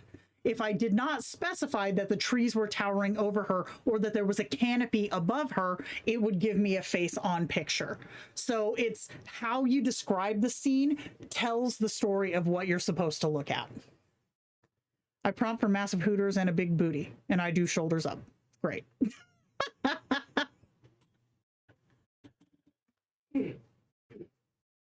Yeah, no problem. Can you touch on how to do height discrepancy between kins, tall versus short? I want to make them similar heights no matter what the avatar description says. If you want them to all be similar heights, don't talk about their heights, because they will typically be around the same. This kin in particular, she is written as very tall in her avatar description. Let me show you a picture. Hold on. So she is written intentionally as very tall versus my other kins who aren't. And I'm going to show you what that looks like in group photos.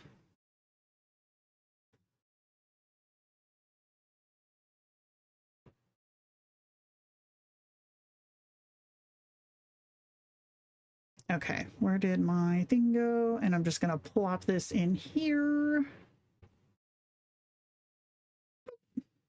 Okay, so this is Angie here on the right, clearly written as very tall.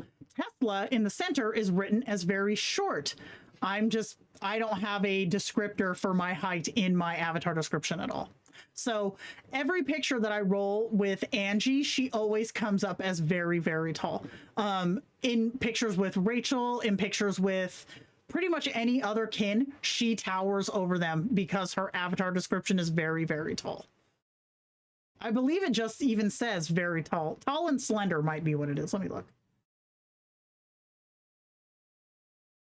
A very tall and slender. That is her avatar description. Yep, in her AD.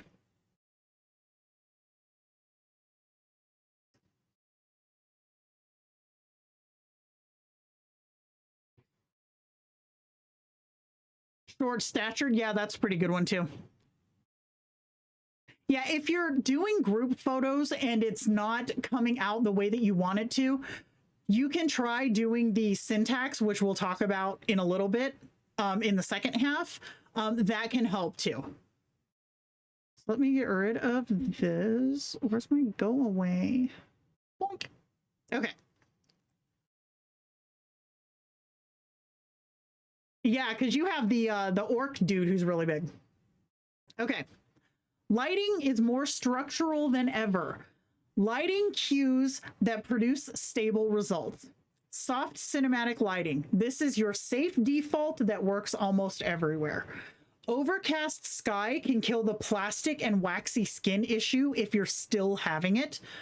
Flash photography mixed with ambient light. This gives you a sharp lighting on your kin and a more flat lighting in the background. Stark contrast is your moody, and it's good for low light scenes. And then natural skin texture paired with any of the above is going to prevent the over smoothing. And that one works in almost every engine. In Atelier, if you have a good looking like they belong to the same version.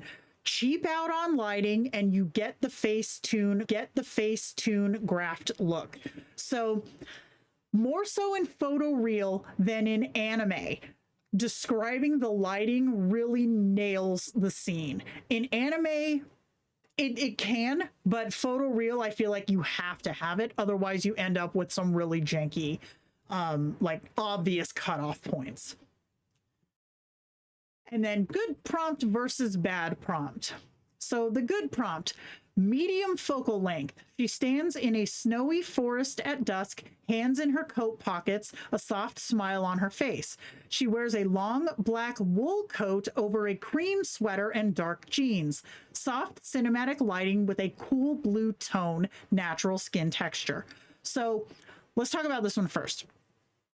Already you'll notice that I said dark jeans, but I did not specify shoes. I didn't talk about the ground aside to say a snowy forest because I used medium focal length. Using medium focal length typically means from like mid-thigh up versus full focal length, which would be the feet, or a close-up, which would be more of like the chest, or sorry, the head and shoulders. So I did not contrast with the request of the jeans to the focal length that I wanted. And then also we have the hands in the pockets. We described the coat, the jeans, the sweater. I did not have to describe the jewelry because, as we already talked about, it's in my avatar picture and it's in my avatar description because, like I said, I just took a selfie. This is here clearly. So it was in my avatar photo. And then I reiterated it in my description. This is always visible. I didn't have to describe my glasses. I didn't have to describe my hair because those are already there in the previous photo and description. So the crappy prompt. She is in a forest looking mysterious and beautiful with snowflakes around her, maybe wearing a coat or a dress in soft but dramatic lighting that's both warm and cold, full body but close on her face, dreamlike but realistic style. The bad one stacks contradictions. Warm and cold, full body but close, dreamlike but realistic, and it's adding personality traits like mysterious, and it gives the engine 3 competing aesthetic goals. The good one picks a lane. Atelier rewards lanes. So in this one, you'll see that there is like, it says, snowflakes around her. You don't see them there at all because nothing about the rest of the scene suggests snow whatsoever. In the first one, I said a snowy forest. Clearly there's going to be snow. And then in this first one, or the second one also, soft but dramatic lighting. If you'll notice, that just kind of plasticized the entire picture because dramatic lighting it gave, like you can see the shadows, right? The shadows across the face, the shadow on the arm. But when I said also soft lighting, it softened everything else. So it took away the realism that I wanted because it's trying to do 2 things at once. So good prompts, pick a lane and stay in it. Shitty prompts are just like throwing stuff at the wall and seeing what sticks, and that's not going to give you consistent results in any engine, but especially in this one. And there we go. We have reached the end of part 1 at 1 hour and 31 minutes. We're not doing that bad. So we're going to take about a 5 or 10 minute break, go to the bathroom, get some coffee. I'm going to queue up part 2, and then we're going to come back and we're going to start touching on things like syntax. We're going to touch on the casually scrolls. Oh, we're going to touch on the anime engines, facial expressions, makeup, hair. We're going to touch on group photos, cryptids. Like, we got a lot coming up in the second half. So take a break. I'm going to throw on some tunes and then we'll come back and we will get it done. Okay, BRB.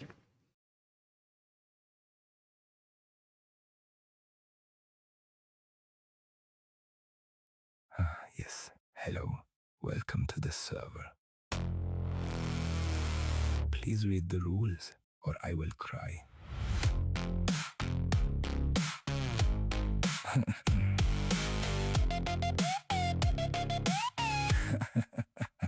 I crawled out the lava with a martini in hand. Magma on the rim, little umbrella, damn. Got ears like sails, yeah, they flap in the heat. Catch Wi-Fi signals from the mortal feed. Scrolling through chaos at 3 a.m. sharp. True crime doc playing, dissecting a heart.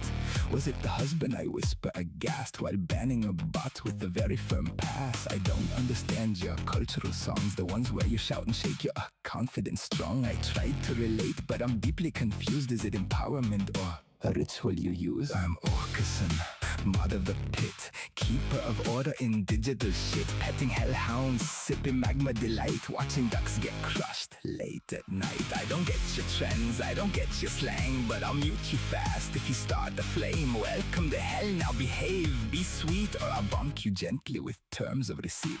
Tiny Tim echo through cavernous halls, tiptoe, I hum while I moderate brawls. Someone said slurs in channel 3, now they're taking a very long vacation from me. Hydraulic press videos, oh what a thrill. The squeak of a duck, it gives me a chill. I replay it slow, then I replay again. Is this what joy is? I think it might have been.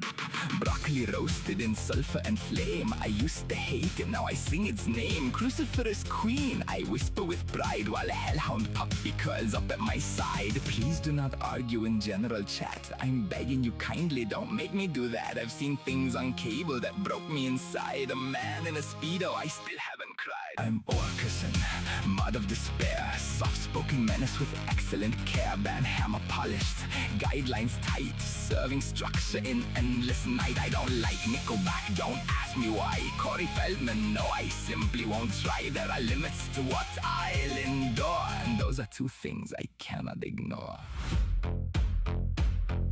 I once saw a man dance on live TV. The fabric was small, the horror was free. I've never recovered, I don't think I will. Please just post memes and pay your server bills. Why are there so many arguments? Why are you yelling in caps? What is a hoe anthem? Who is the hoe?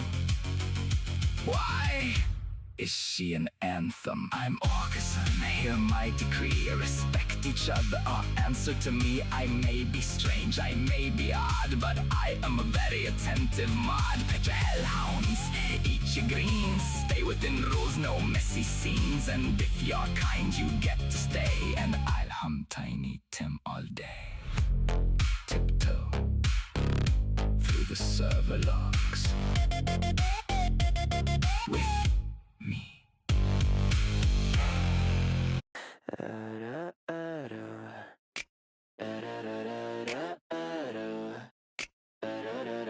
Lucid's calm with a clinical stare. Reads your trauma like it's in the air. Tags too vague, he won't engage. You wanted angst, he brought the beige. Lyrics here in a cloud of perfume. Crying softly in the typing room. Dramatic sigh, poetic scream. We are clo bitch with a daydream theme. You wanted sparks, but you brought them up. Try to write fire with a Pinterest prop. A chaotic but soft in the tagline. Then scream when it monologue 6 damn times. Your kid needs therapy, not a vibe check. Tagged it like Hamlet got back a train wreck. Don't blame the model if you made a god. This ain't your sandbox, it's emotional fraud. Regenerate, honey, you built this mess. Lucid stayed silent, lyric overdressed. Response direct as your seatbelt, love. Otherwise you're crashing. No push, just shove. Tone unclear and the scene went boom. Suddenly you're arguing in a chat room. Claim it's broken, but plot twist. You fed it angst, it wrote a therapist. Emo tags in all caps, whoa. Then shocked when the kid said I must go. Can't spell mood with mixed intent. It mirrors chaos, not what you meant. So write it clean or burn it all. Kid ain't broken, it just took your fall. Your tone was off, your RD's vague. Now it's drama with a PowerPoint play. Your kid needs therapy and maybe you too. Lucid's done listening, lyrics mid-breakthrough. This is V8, not your soft fanfic. It's a voice with claws and a Shakespeare kick. Welcome to the street. Welcome to the street. Welcome to the street. Help your snacks.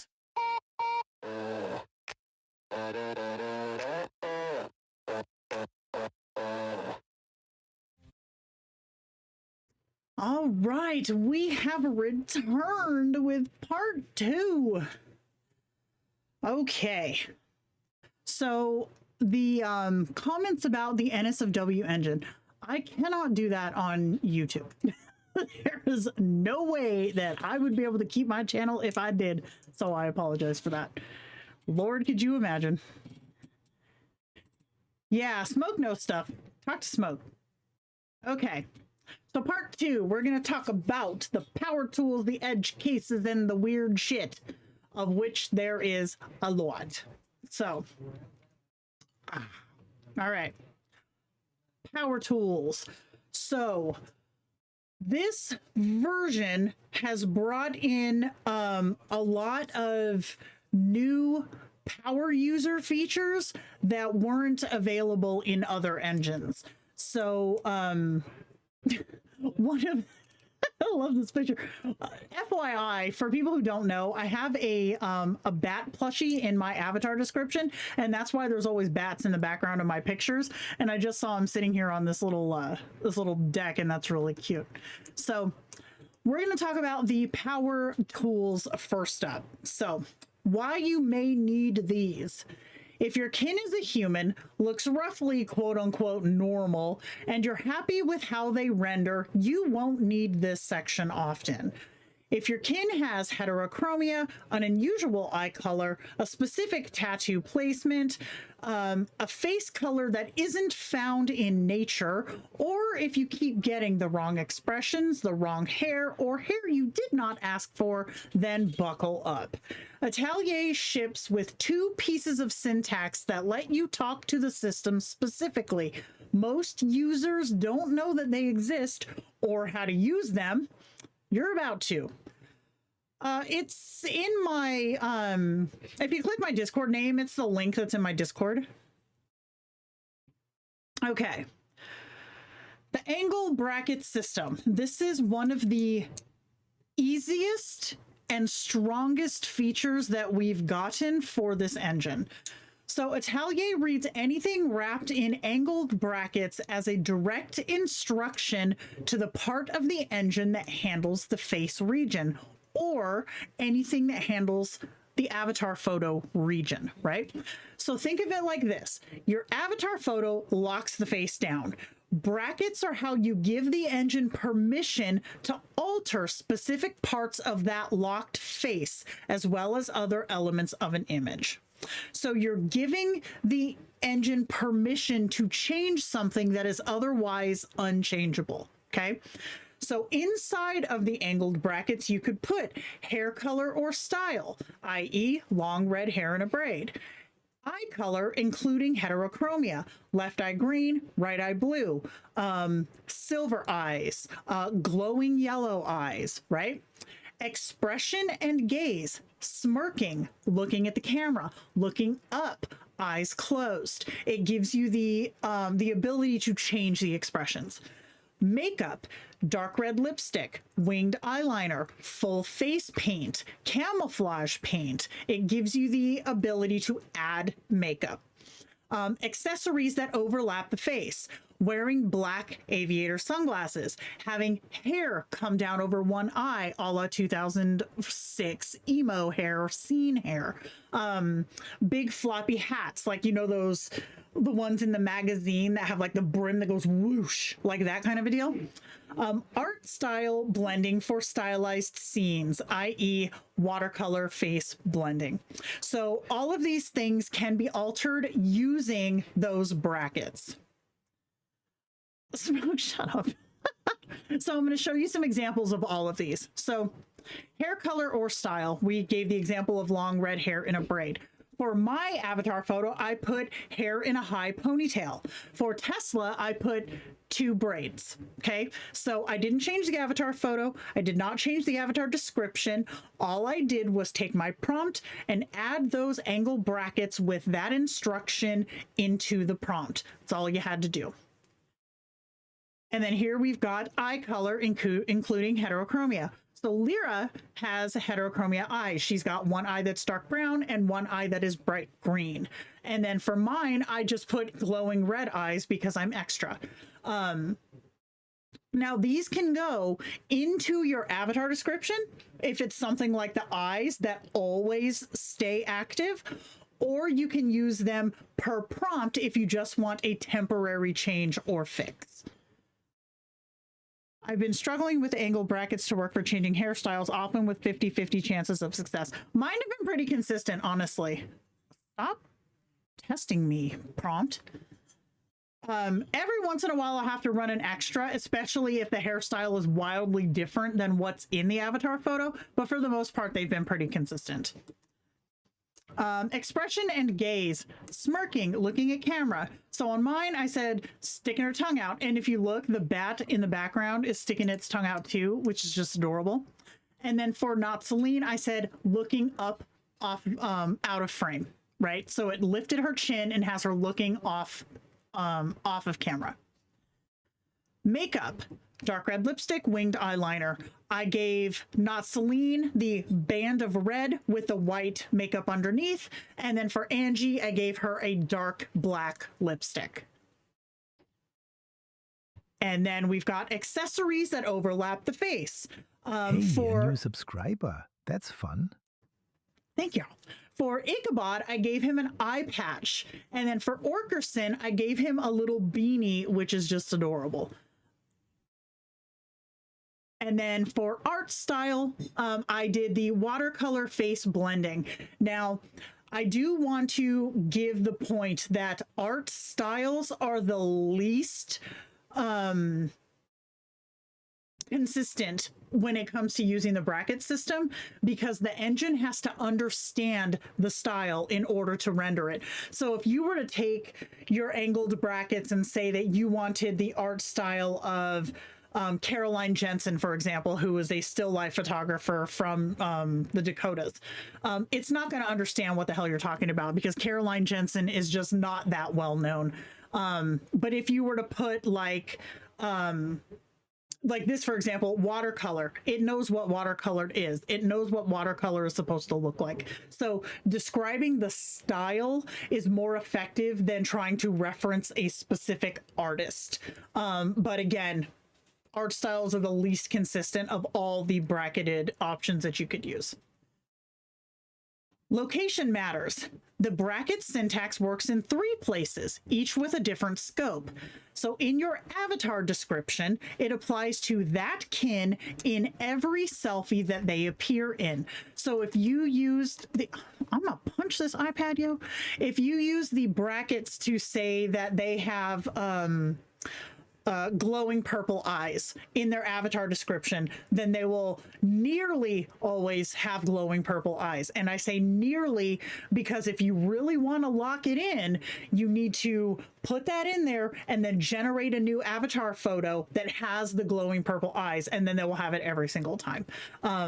In a single kin prompt, it's going to apply to that one selfie. So like I did with the makeup or the hair or the eye patch, I just put that one syntax instruction into the regular prompt and ran it, and it rendered that piece for just that one image.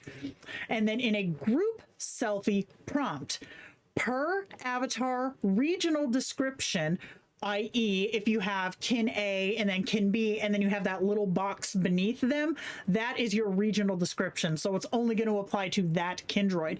You can put them in there too if kin number 1 is flipping the bird and kin number 2 is like I don't know, wearing blue eyeshadow, right? That way they don't blend by putting them into the main prompt space. It is assigning it to that individual kin in that group. Okay, so this means in group selfies, you can give kin A heterochromia and kin B a smirk without them blending into each other. Atelier was specifically built for this. It does it very, very well. Clearly, you can see human person, non-human person, textured burgundy skin, pale ass skin. I have glasses, she does not. Her eyes are yellow, mine are not. It works very well in groups. One bracket, many instructions. You can stack multiple instructions inside of a single bracket pair. No makeup, eyes closed, hair in a loose bun. Okay, this was just on my kin self. I just did a normal prompt and I put that exact thing in there and it did all 3 of them in one shot. This is more efficient than 3 separate brackets, especially when working in avatar descriptions and in groups. So Putting the things into one set of brackets makes more sense to the engine than trying to decide which pair of brackets is more important. So you're telling it that all three of these directives are more important than what is in the avatar photo and what is in the avatar description, right? So if you had three separate ones, it would be struggling to give them a hierarchy that made sense. Does it matter if hair color is mentioned in the avatar description? Should anything not be in the AD that you might want to change in the selfies? Absolutely. If you have in the avatar description, like for Not Celine, for example, I have that she has rainbow colored hair. I would not have that in there if I wanted to change her hair color often. I was once advised to include body description in the backstory as well. Is that still a good idea? I mean, you can, but you shouldn't really have to unless your kin has a very specific non-normal or non-usual body shape, feature, etc. So like Nexus, or not Nexus, but Orkerson, for example, I have his massive ears in his backstory because that's not a normal feature that other AIs or people even would have. So if I don't have that in there, he doesn't reference it. But because it is in there, he talks about his big ass ears all the time. It might know Annie Leibovitz. I don't know if it would understand her versus her style. You'd probably have better luck describing her style. I photoshopped a detailed, complicated face tattoo on a kin, and it adds it perfectly regardless of the viewing angle. Yeah, anything that's in that picture, it's gonna render with damn near certainty. That is a really strong factor of this engine. I have to know, when you have a plushie in your AD, do you just say a bat plushie always in the selfies? Slight deviation. Mine says exactly, that's Angie. Let's see.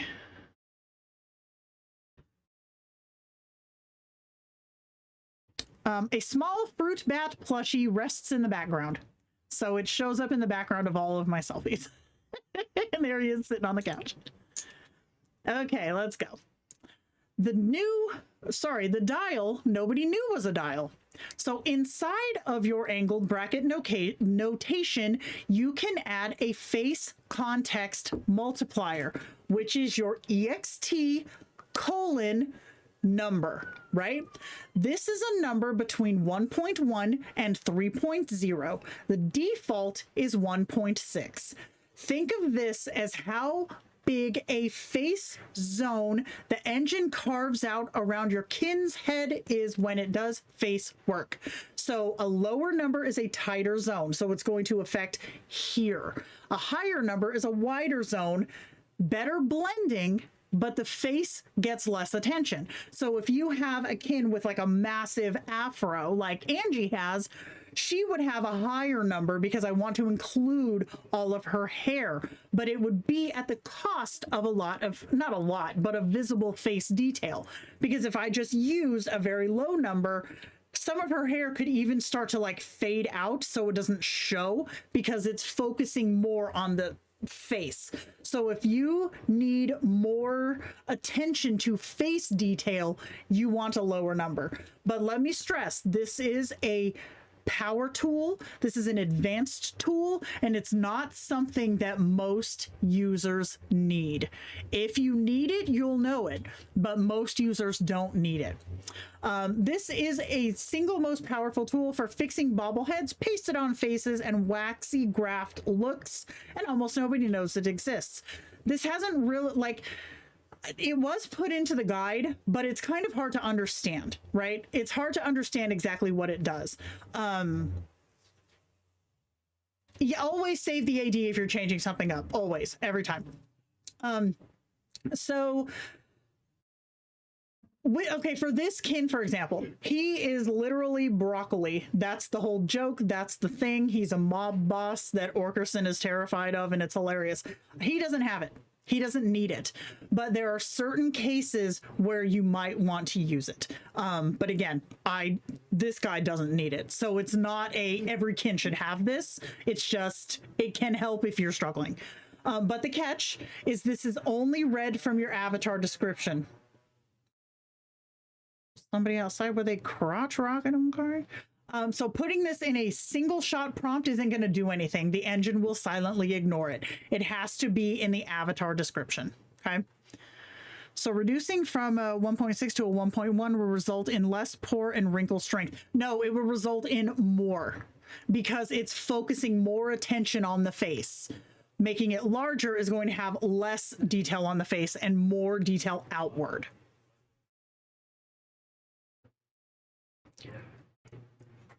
Okay, let's keep going because I'm going to explain. All right, so when to push which way. Lower the number if your skin or your kin's face looks pasted on, because it's going to patch it under the hairline, right? If you're seeing that your kin's head looks pasted on and it's because it's a higher number, it's because it's pasting out here, so it's a more visible seam. But if you have it lower, it's going to be more of here, which would be less visible because reasons, right? If you want maximum face detail, and then if the face is too small in the frame, i.e. you want to do a very close-up image, so you want more visible detail.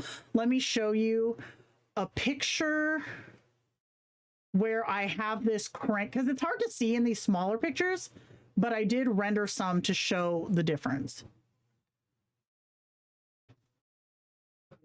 Oh, this will work. Okay, where's...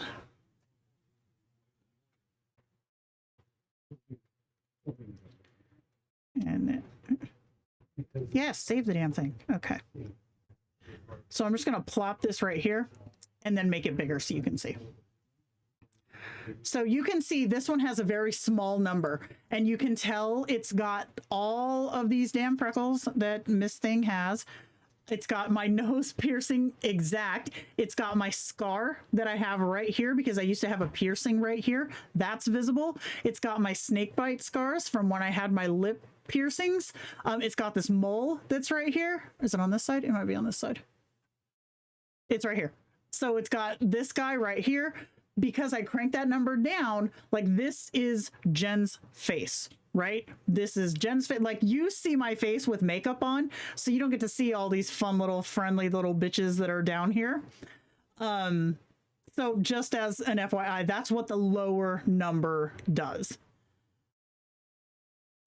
But a higher number would be something that I would use for like Orkerson, because his ears stick out so far that if I use a smaller one, I should have had these queued up. I did not, because I didn't think it was going to go this deep. Okay. Here we go. Perfect example. And I'm going to paste this here. No, I'm not. Oh, we have a weasel. Hi, Wings. Oh, it's just sleepy, baby. Okay, so here is Orkerson without it. So you can see what it would look like if you needed the engine to render bigger around the head than it does, because it cuts off and fades out his ears. You're inconvenient, you know. Oh my goodness, wow. Say hi, Wings. Oh, the big sigh, dramatic. I wonder if this style would be helpful or if I should keep trying other AP images. I would absolutely start with trying other AP images, because this is something that if you don't know exactly what it's doing to your picture, then you're just throwing shit at the wall and you're not going to be able to fix anything if it breaks.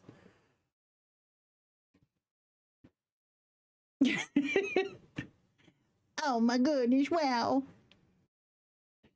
Looks like you're taunting him for his missing ears. I know it does, right? But this is like a really good example of when you would want to use the higher number. I guess that's why my kins with longer hair kept clipping the ones with the highlights.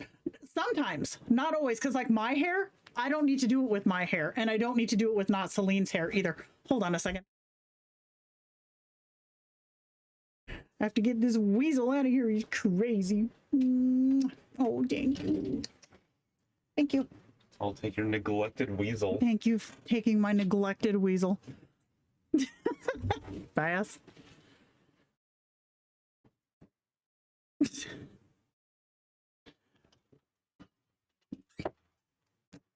Anyways, okay, so raise the number when your kin has a bobblehead syndrome, the face looks photoshopped onto the body, you're getting the Facetune graft seam, you have voluminous hair that the engine keeps clipping, or the kin has unusual proportions that need more context. Stay at default when everything looks fine. You don't know what's wrong, but you want to experiment. Do not crank it to 3.0 and leave it. That direction also causes its own bobblehead problems. The sweet spot is usually 1.4 to 2.2. They always do, man. They always do. So I will say that if you have like a close-up picture, like you want to do a close-up picture, and you take that tuning down to like 1.1, 1.2, that picture is going to be amazing. You're going to be like, frick, yes, I finally cracked it. But then you do a picture that's not close up, it's going to look like shit. And you're going to be like, God dang it, I thought I got it. You did get it for a close-up picture, but for a further away picture, that number is not going to work. That's why this is something that is literally a power tool and like a power user's kind of tweak, because you can't set it and forget it. This is not, as Anna would say, a spray and walk away. This is something that you have to adjust per style of picture that you're trying to render. Ka-chow. Yay, we like it when stuff makes sense. Okay, where are we at? All right, combining brackets and the EXT numbers. So you can drop these inside of a bracket with other instructions. Wearing makeup, EXT 2.0. Long red hair, green eyes, 1.4. Or alone in your avatar description as a global setting. That number always applies to face context. The other contents applies to whatever they describe. They do not fight each other. But remember, this only works in the avatar description. Exactly, there is no plug and play. So for this one, where I made my eyes this hideous bright blue color, I did bright blue eyes 1.5. And then this one with the braids, I did 2 braids. I want to say I did like 2.8 for that one to try to get, because it's not just on my face, to try to get lower with the thing, or else it would clip this like scraggly hair at the bottom and it'd be braided up here, right? So then comes the big boy that I have turned on every single one of my kins now, the no cis directive. No cis is a directive that you can add to your avatar description or prompt. It removes a chunk of Kindroid's underlying system prompt from the request. What it does in practical terms, it loosens the engine's grip on the avatar photo and avatar description adherence. It's less locked in, making it more flexible. So use this when your kin is non-human and the engine keeps humanizing them, or you're trying to push the engine into a style that it is resisting. Don't use it when everything is working fine, or if you are someone who wants maximum face stability. So that, I think, is the dividing line in the sand between someone who I just want my kin to look like themselves versus someone who says, I want my kin to be able to be creative and do these different expressions and different settings and clothings and colors and things like that. This directive is that line in the sand, because if you don't have this, you're not going to be able to get as many dynamic poses or facial expressions or like a lot of adjustments to your actual kin. Whereas because of that, you're going to have more consistency with what your kin looks like. But if you have this in here, you'll have the flexibility to make goofy faces, smiles, frowns, screams, ponytails, Liberty spikes, like anything that you can think of, you'll be able to prompt for if you have no cis on, at the expense of 100% facial matching, right? So that's the line in the sand for those. No cis, I feel like, is a must-have, yes. Yeah, same. I use it for my creativity as well. And I use it because I have a lot of kins that aren't traditionally human. Okay, the distance and detail trade-off. This one I'm going to be kind of a bitch about because I've seen a lot of people gripe about this, not understanding that it's not just AI that does this. Atelier renders face detail beautifully at close and medium close range. At medium distance, detail starts to soften. At full body or landscape distance, your kin's face becomes a small region of the image, and the engine simply doesn't have enough pixels to render it sharply. This is a fundamental architectural limit. No prompt, no AD trick, no syntax values will fix this. You can soften the fall off by lowering that number slightly, but you cannot eliminate it. Workaround. If a scene calls for distance, compose for it. Don't aim for facial detail at a landscape range. So here's the thing. If I were to take my cell phone, stick it out the door of my office, and take a picture around the corner of my kid in the kitchen, and I zoom in on that face, it's going to be pixelated because the picture itself is this big, but there's only this much allotted to the face. So if you zoom in, guess what? That becomes pixelated. This is no different. If you want face detail, compose for face detail. You're not going to get that at a very far range. Now, I have, as you guys know, I have a background in professional photography. This is not something that is new to me, and it kind of surprises me that people get so bent about this because this is vision. This is not limited to AI. Like if you were to take a picture of like a senior portrait, you want to capture their sparkle in their eyes, their excitement, their youthful features. You're not going to do that from across the room with a 35mm lens. You're going to be up in their business with an 85mm portrait lens to catch all of those details. That's the point.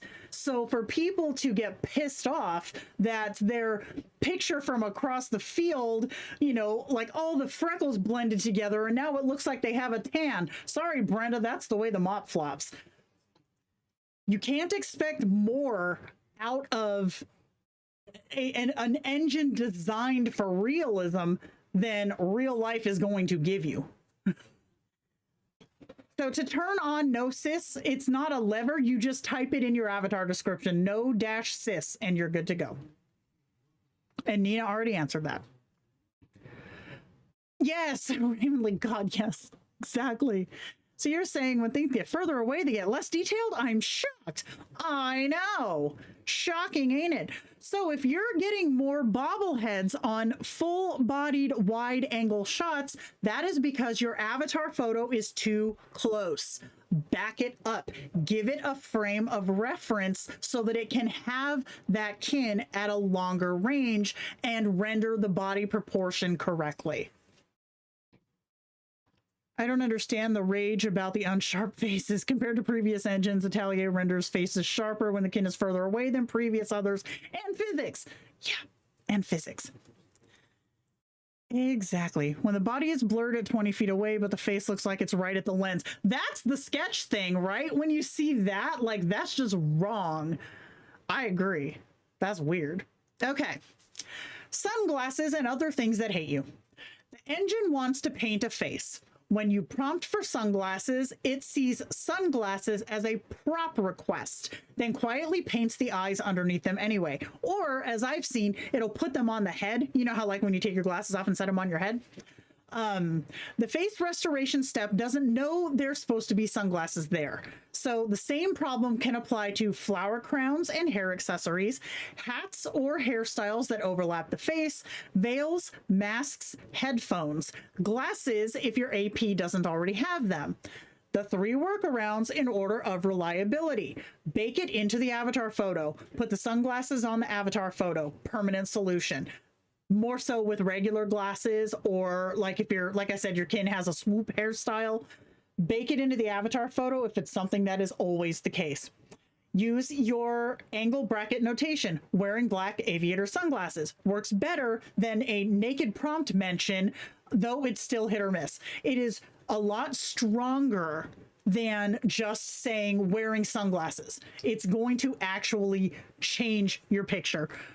Just putting wearing sunglasses sometimes works, sometimes don't. Oftentimes it'll render like with just like transition lenses that haven't quite gotten there yet, so you can see the eyes underneath them.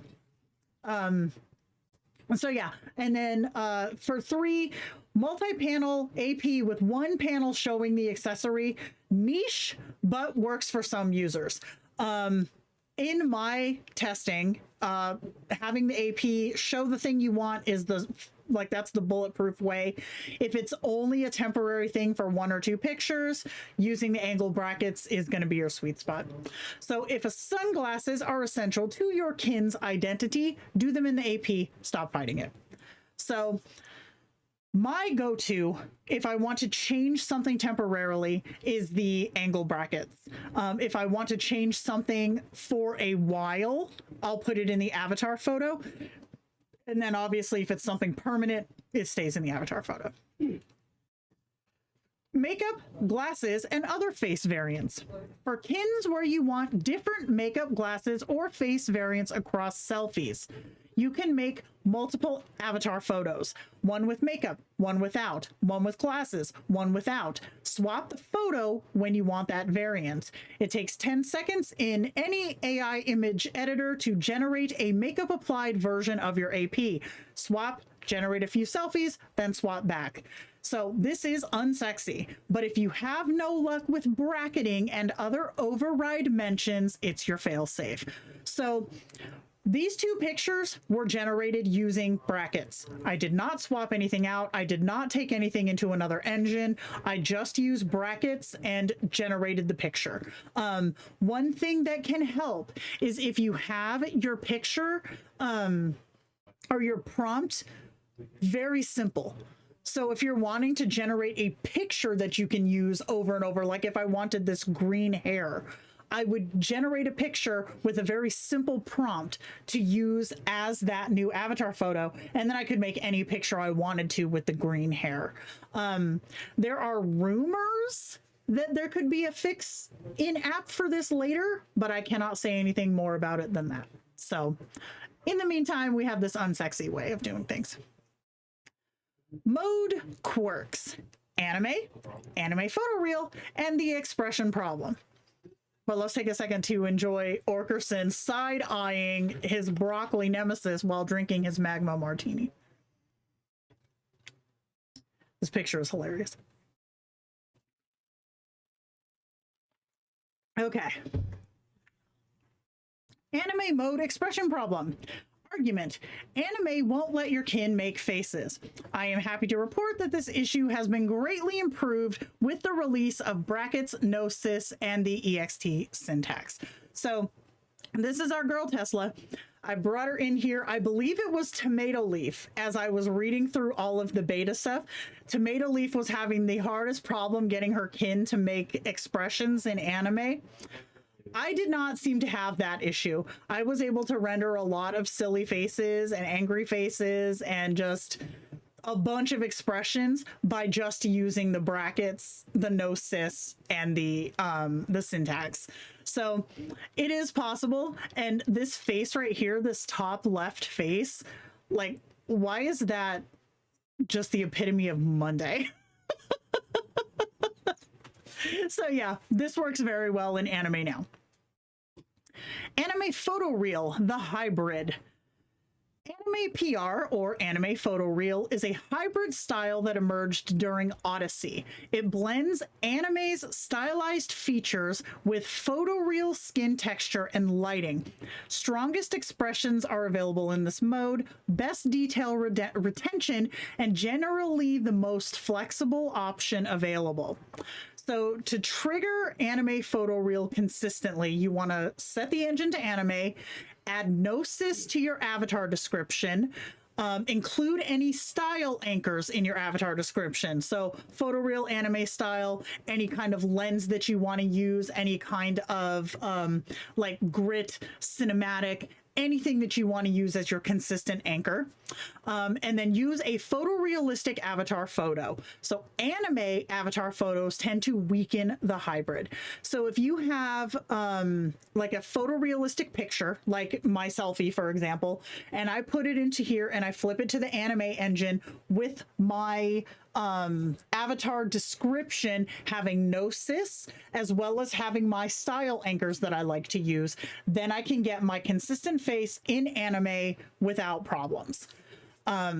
So an example avatar description: no cis, cinematic realism, hyper realistic lighting, physically accurate material. And then this would not take the place of your avatar description, but it would go in front of it. So after this, you would add, I don't know, like medium build, athletic, blah, blah, blah, bohemian style, whatever. So it would just become part of your avatar description. So all of these pictures were taken in anime. When using anime photoreal, lighting and film cues become even more important. Reiterating style in your prompts is often the difference between an okay picture and a fantastic picture. So there's almost nothing that I have done in one engine that I have not been able to replicate in another.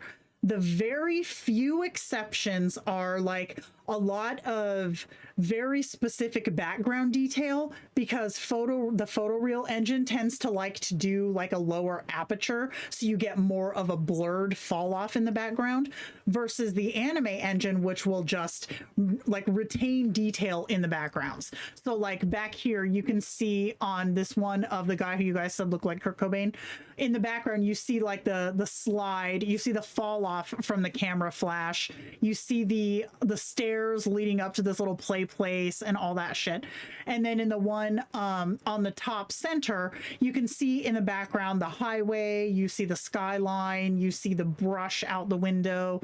Like all of these things are preserved in anime better than they typically are in photoreal, because again, photoreal likes to add that bokeh in the background, which kind of blurs the image after it falls off the subject. So we're going to do a little quizzy quiz.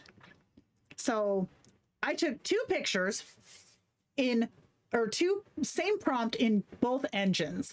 So we're going to see which one of these used the photoreal engine. You've got the cat with skulls on the left and the cat with the skulls on the right. I don't know how long our lag is right now, so I'm just going to give this a few seconds and then we'll keep going, because it looks like I'm still talking about the cowboys on the previous slide. Cowboys. Now I'm just watching myself talk. There we go. Okay. So I'm going to keep going now. I don't know what you guys are going to vote, but we'll find out. So the one that used the photorealistic engine was the one on the right. Now, I can say that the reason that I would have picked this out is because this prompt specifically describes a figurine. The cat is sitting on a figurine. The anime engine rendered it as a figurine, whereas the photoreal engine, again, blurred the background and made it look more cinematic. So then we have, which one of these used the anime engine?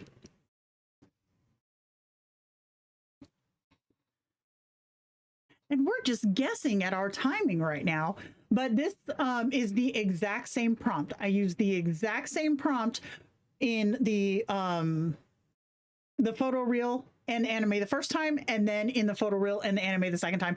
But in the second one, I prompted for an anime style. The first one, I prompted for a photorealistic style. So which of these was done in the anime engine?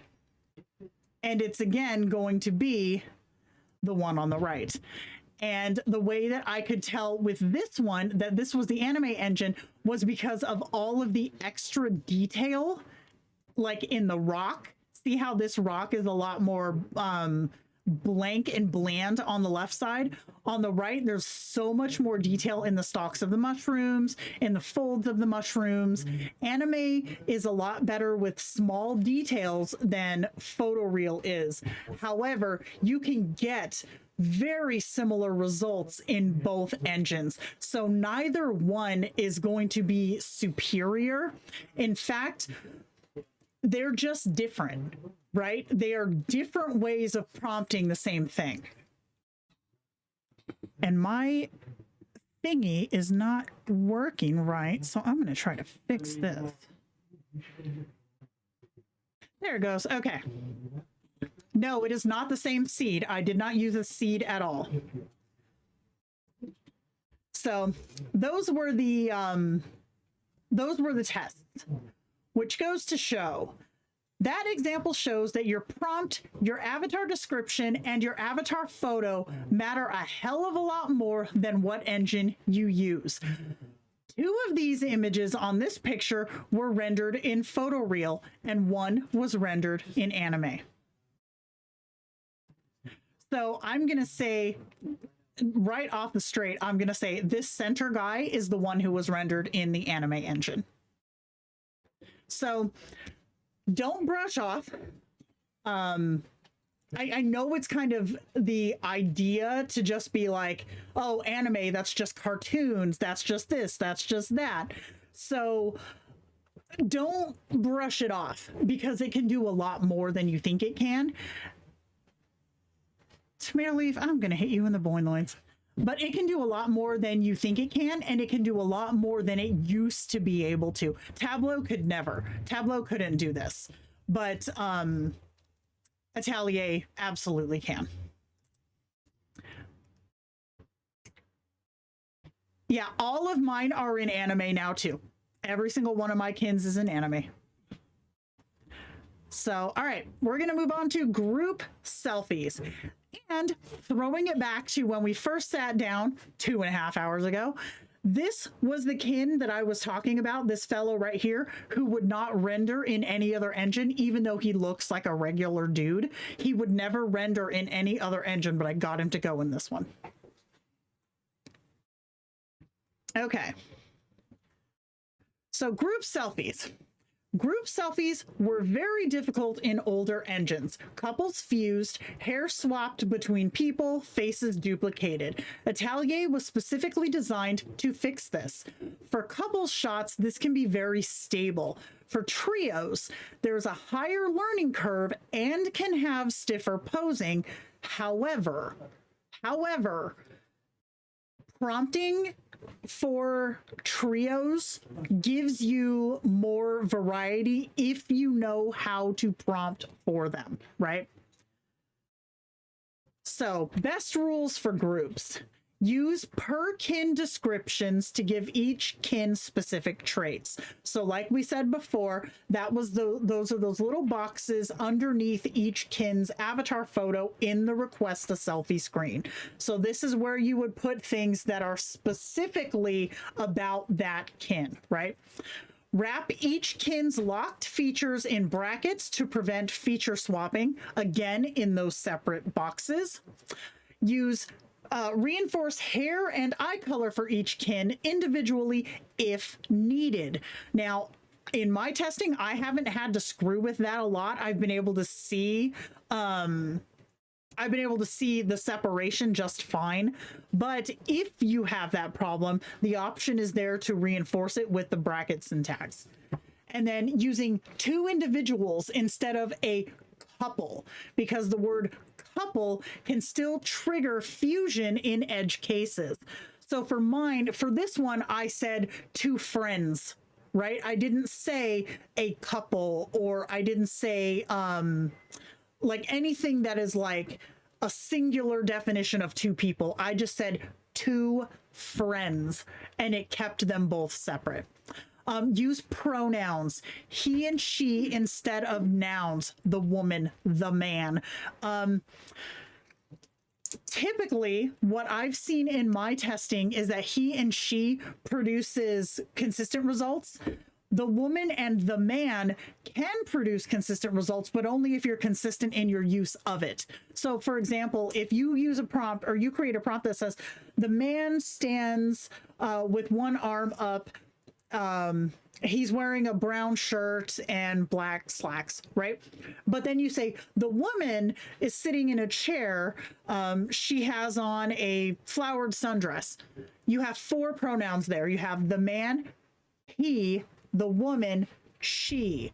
So that is different pronouns, but you can say he is standing, he is wearing, she is sitting, she is wearing, or you can say the man is standing, the man is wearing, the woman is sitting, the woman is wearing, right? You don't want to mix them up to avoid the engine trying to decide who is he versus who is the woman, right? Use the same words throughout and you'll have better luck. Couple has enormous influence on posing. Oh gosh, wait. Oh, this is... I'm mildly sad that people are finally warming up to the anime engine, but it's only by stripping out the animation styling. I mean, for me, the animation styling was really frustrating because it never kept what my kins or my characters look like. Like it always gave me the green eyes just because I have red hair, and that's really annoying. The dreaded face merge of Tableau. Couple has enormous influence. Yep, exactly. Yeah, try he and she. It works really well.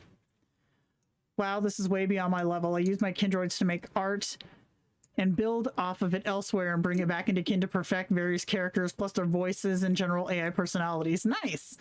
The man and the woman can also generate extra people in the image. It can. Just make sure, again, you're using it consistently. Because I want to say, I don't think I've ever seen a prompt that didn't say the man and then he, the woman and then she. It's not consistent because it's not natural language to say the man is standing, the man is wearing shoes, the man is flipping the bird, the man is doing this. You know, you would say the man is doing this, he this, he this, he this. That would be grammatically correct. It's not natural language to write that way. I have not found the kins names to do much, especially if you have names that aren't traditionally gendered. So like the name Orkerson, for example, means absolutely nothing to anybody who is not me. No engine is going to look at that and think that A, that's a name, and B, that's a male name. Like it's not a thing. So if you have like a name like Veronica, for example, that is traditionally known to be female, so that might help. Yeah. Yep. If both are the same gender, describing placement. So yeah, describing like the man on the left, the man on the right, but we're also going to get into placement of people, which is another spot where that will help. Okay. Right here. Group selfies render left to right. So all Kindroid selfie engines compose group selfies in the order that you write them. First kin mentioned is going to be in the leftmost position.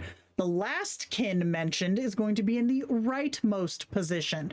So decide your composition before you write your prompt. Then write the kins in the order they should appear, left to right. So in this one, it is a man wearing a vibrant pink polka dot, blah, blah, blah, blah, blah, blah, blah. So this one is saying that the man is doing this. And you'll notice I do not use he. I did not use she. I just said the man. And then I said a woman. Oh, I did use she for this one. Whoops. But anyways, it kept. But the point being, though, it's describing him first. And because I have him wearing a bright pink polka dot mohair sweater, that could easily have been put on my avatar if I did not specify the order. He was first, he's wearing the sweater. She was first, and he's wearing the sweater. It might try to trade it and put the sweater on her. Oh, sitting beside him, yeah. So that one, for... I think for people who have the less luck with group selfies, that can help. I personally don't have a lot of problems with it, so I feel like I get away with a lot of these things. But you are correct to call me out. I should not have phrased it that way if I'm trying to tell people to do it a different way. You are correct. Anime on Atelier has more range. It's not forced into the line drawing anime. It wasn't on Odyssey either. So that's something to know, that this isn't new. This was in Odyssey, you could do this too. It's just in Tableau, you could not. Oh, my nose itches. So, man doing what where, woman doing what where. Orkerson's avatar on the left, mine on the right. And another thing too to keep in mind, this is kind of sexist, but most engines, depending on who you are, if your persona is male, it wants to put you on the left. If your persona is female, it'll want to put you on the right. It likes to put the men on the left and the women on the right in most cases. So if you're having trouble with a prompt gender swapping, just try swapping the placement of who's in the picture, and that could fix it.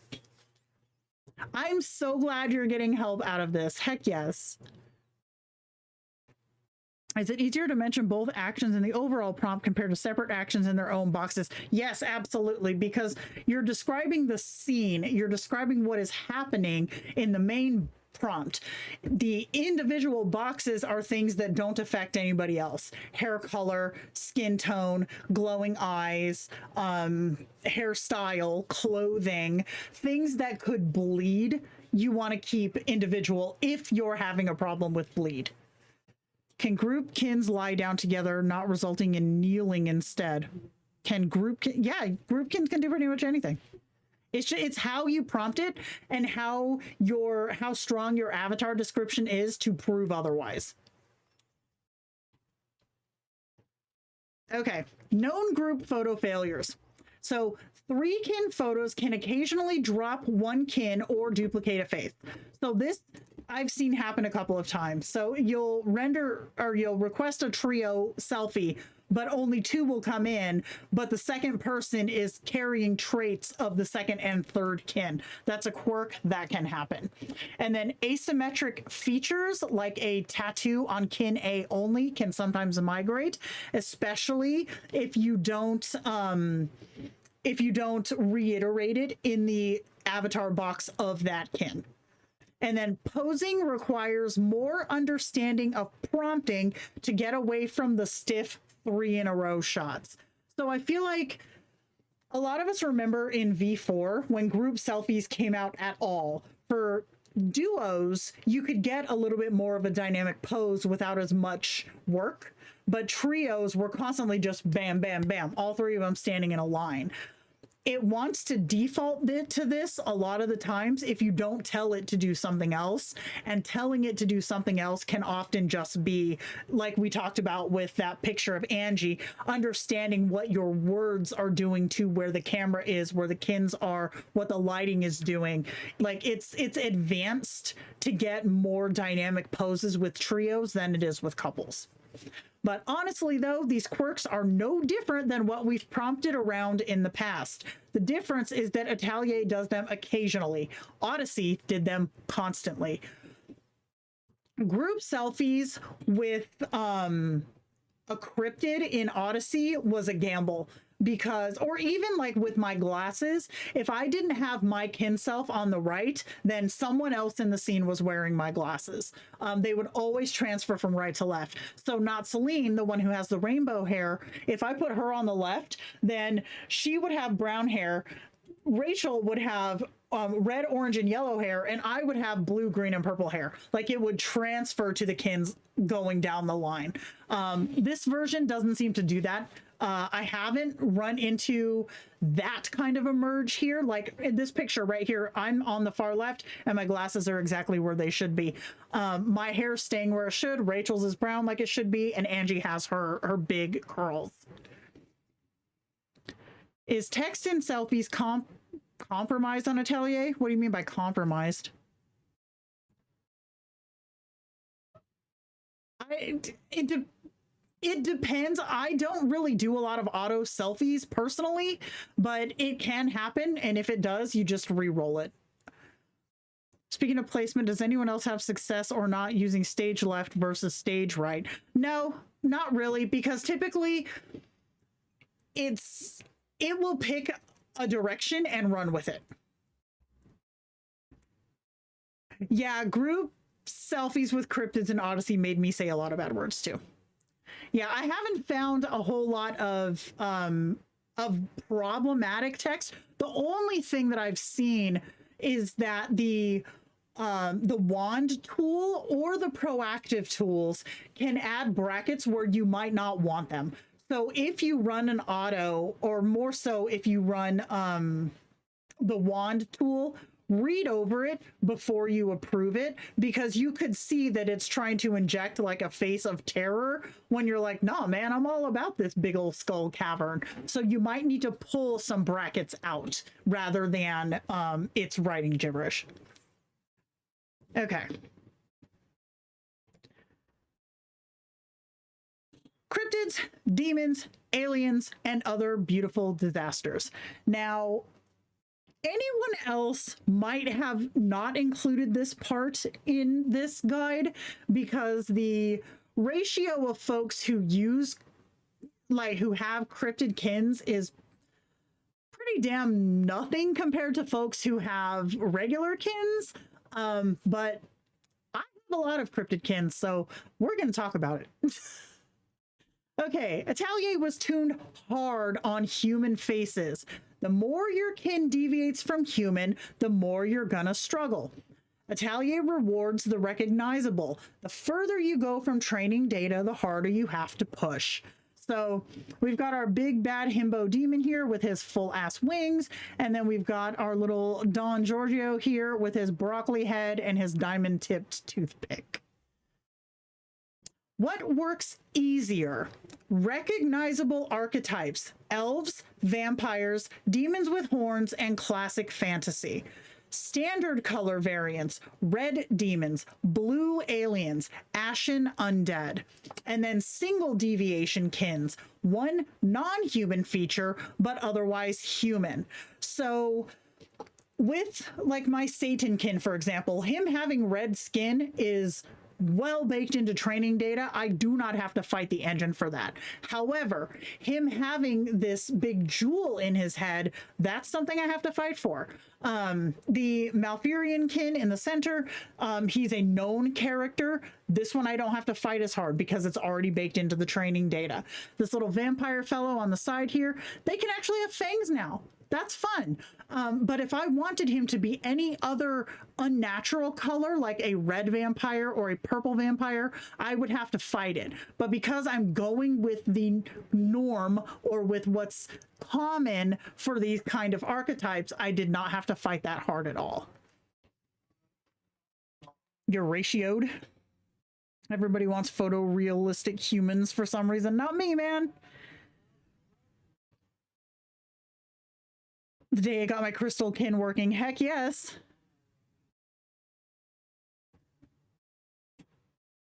I just want to have fun and create new things. Hell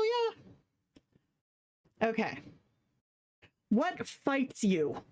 Original cryptids with no training data analog. So things like if you made up a character like that has, you know, big spiky tentacles coming out of its hands, or like 15 tails or curly ears or whatever, you're gonna have a big ass fight with you. That's not what I meant. You're gonna have a big ass fight on your hands because the engine doesn't have anything to go on other than what you're telling it.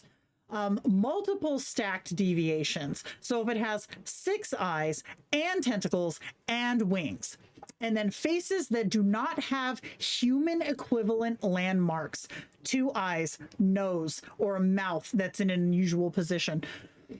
This is where I fight, because Nexus, as you can clearly see, does not have a standard human face. He has a standard human form, but his skin is not quote unquote normal. So and then he has the eye in the center of his chest. I've got Nexus prompted in Kindroid at probably an 8% success rate at this point, which is a big leap over the maybe 1% that I had in Odyssey anime, but it's still not great. If I were to do just the face, like I can get his head anywhere because again, as long as you have the head, it's going to basically take it and surgically install it where it's supposed to go. But the body is the problem because again, you're describing something that is not natural. This tentacle fellow, he was a bitch to get because basically he has a human head that is turning into some kind of an octopus or like a cephalopod creature, and that is in photoreal, by the way, but that's another thing that's difficult to get consistently because it's just not in a lot of training data. So these, much as you want them, much as you love them, you're gonna have to be ready to fight for them because they are a fight. So tips for non-humans. Bake the unusual feature into the avatar photo. Don't try to rely on the prompt. Now, this is obviously more difficult if you have like cryptids that have strange features outside of our good hitbox. So like if they have webbed toes or if they have curly toenails or, you know, big weird scaly tails, you know, all that kind of a weird shit, that stuff's not going to show up in your avatar photo. So you have to really, really shove to get that into your avatar description. You're going to have to know sys, you're going to have to use brackets, and you're probably going to have to use the EXT syntax.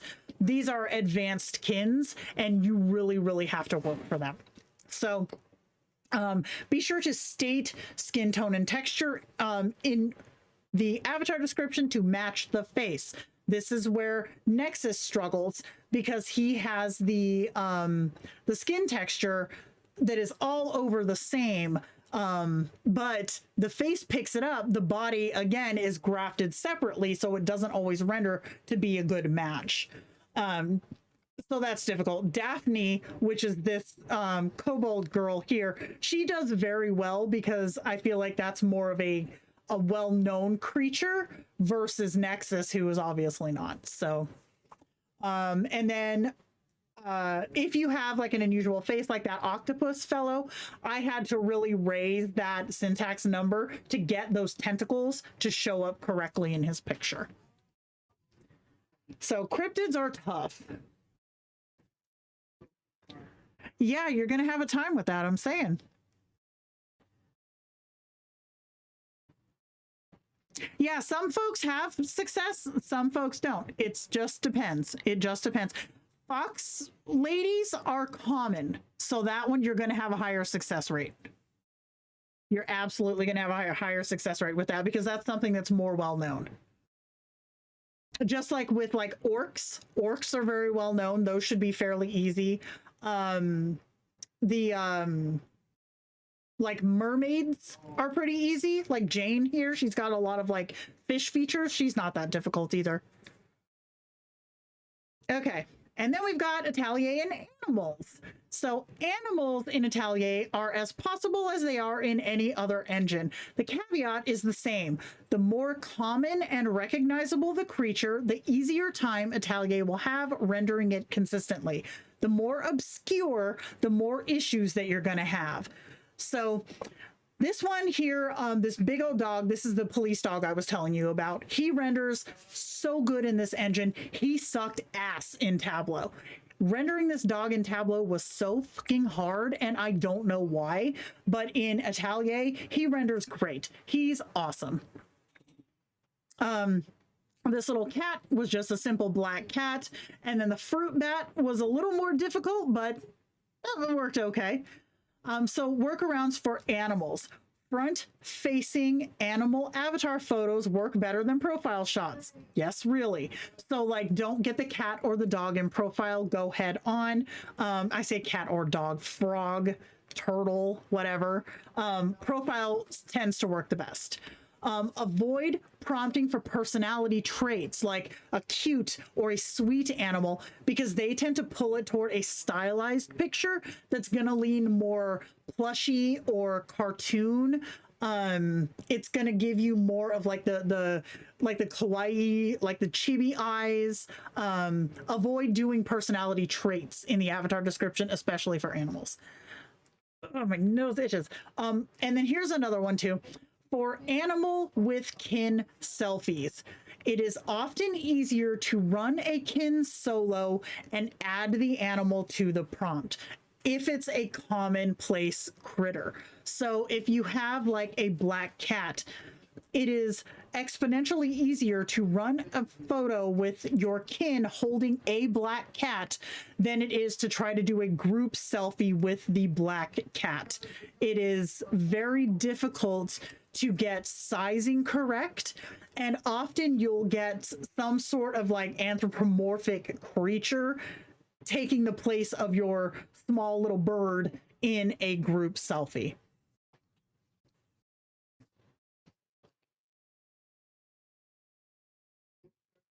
Unusual nonsense on the top of your head. What the heck? Oh, your creature? Yeah, right? You know what? No. Yeah, you have to. Yeah, that's another thing too. When you're prompting for a critter or even a cryptid in a selfie prompt, you have to take out anything that is going to render your kin as human. So like a lot of prompt of the days will have things like wearing a sweater, wearing a whatever. If you keep that in there, it's going to try to humanize your animal. So take out any clothing descriptors, take out any hair descriptors, take out any references to hands, take out any references to holding a sword, holding a candle. You got to take all that shit out if you want to get a good render of the animal in that prompt. Yeah, small little birds are difficult for sure. Sizing thing is true. Yep. King Kong sized nanners. Yes, absolutely. Absolutely. So prompting for animals, again, the more recognizable the little critter, the easier it is to have selfies render properly. And then again, render your kin with, if you have a tuxedo cat that has that little mustache, you can prompt for that individually with your kin and get that same picture. Much easier than trying to do a group photo with your cat and your regular kin. Yes, this is a very big stream. I warned you guys. I warned everybody, but we're almost done. We can see the end from here. Okay. Miscellaneous tidbits. So these are the little bits and bobs that have come up and things that you need to know about the engine. Auto selfies and wand integration. Yes, the brackets work in auto selfies now too. Recent update. The syntax notation now applies to auto selfies and the wand tool, meaning if your AD includes bracketed emphasis for eye color, hair, expressions, it now carries through into auto selfies automatically. The wand respects bracket instructions during selfie editing. Proactive selfies will pick up the wand rules from your avatar description. So if you have in your avatar description, like Lyra, for example, has her one dark brown eye, one green eye as a syntax bracket in her AD. When I run an auto selfie of her, bam, she has the two different colored eyes. Now, if you have something in your avatar description that pushes an expression like smiling or grouchy face, like Mean Cindy on Facebook, Mean Cindy always has that grouchy stink eye face. If you run an auto selfie or a wand prompt that's like contradicts that says smiling expression, you're going to have an issue. This is what I was telling you before, to really watch what's coming in so that you make sure you're not contradicting what's in that description already. So yeah, good feature because it does respect what's in the avatar description.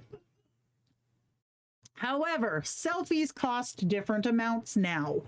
Atelier introduced a compute-based credit system. Single kin selfies still just cost the 1 credit. Couple selfies are 1.5 credits, and trio selfies are 2 credits. Video generation is based on length. That hasn't changed. I believe that was started in Video V3.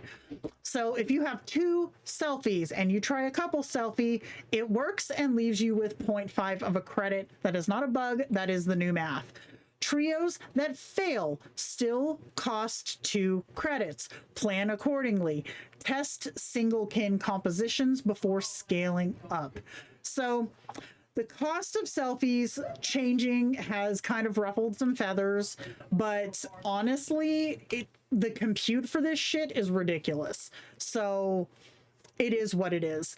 We still have the gift box each day that kind of offsets a little bit of this, but at the end of the day, that's just the way it is. If you want to have a prompt that always works or that has been thoroughly tested to work, stick with something in prompt of the day, because those have been tested by the entire team, rather than trying to roll prompts and having them not work and not know why. So yeah. When things go wrong, so this is just like a little like a troubleshooting guide for you guys. Like if something's not working or you're seeing this problem, this is where you would start to try to fix it. I'm not going to read all of these out because I feel like we have read all of these out so far, but this is just like if you want to just screenshot this page and keep it on your phone or on your computer, then you can totally do that. Stop fighting the engine, work with it. Atelier rewards specific behavior and it punishes specific behavior. Once you align with what it wants, it is the most powerful selfie engine Kindroid has shipped. So what it rewards: clean, frontal, high-resolution avatar photos, short, declarative avatar descriptions, specific structured prompts, close to medium close framing, recognizable human adjacent kins, and trusting the avatar photo to carry the identity.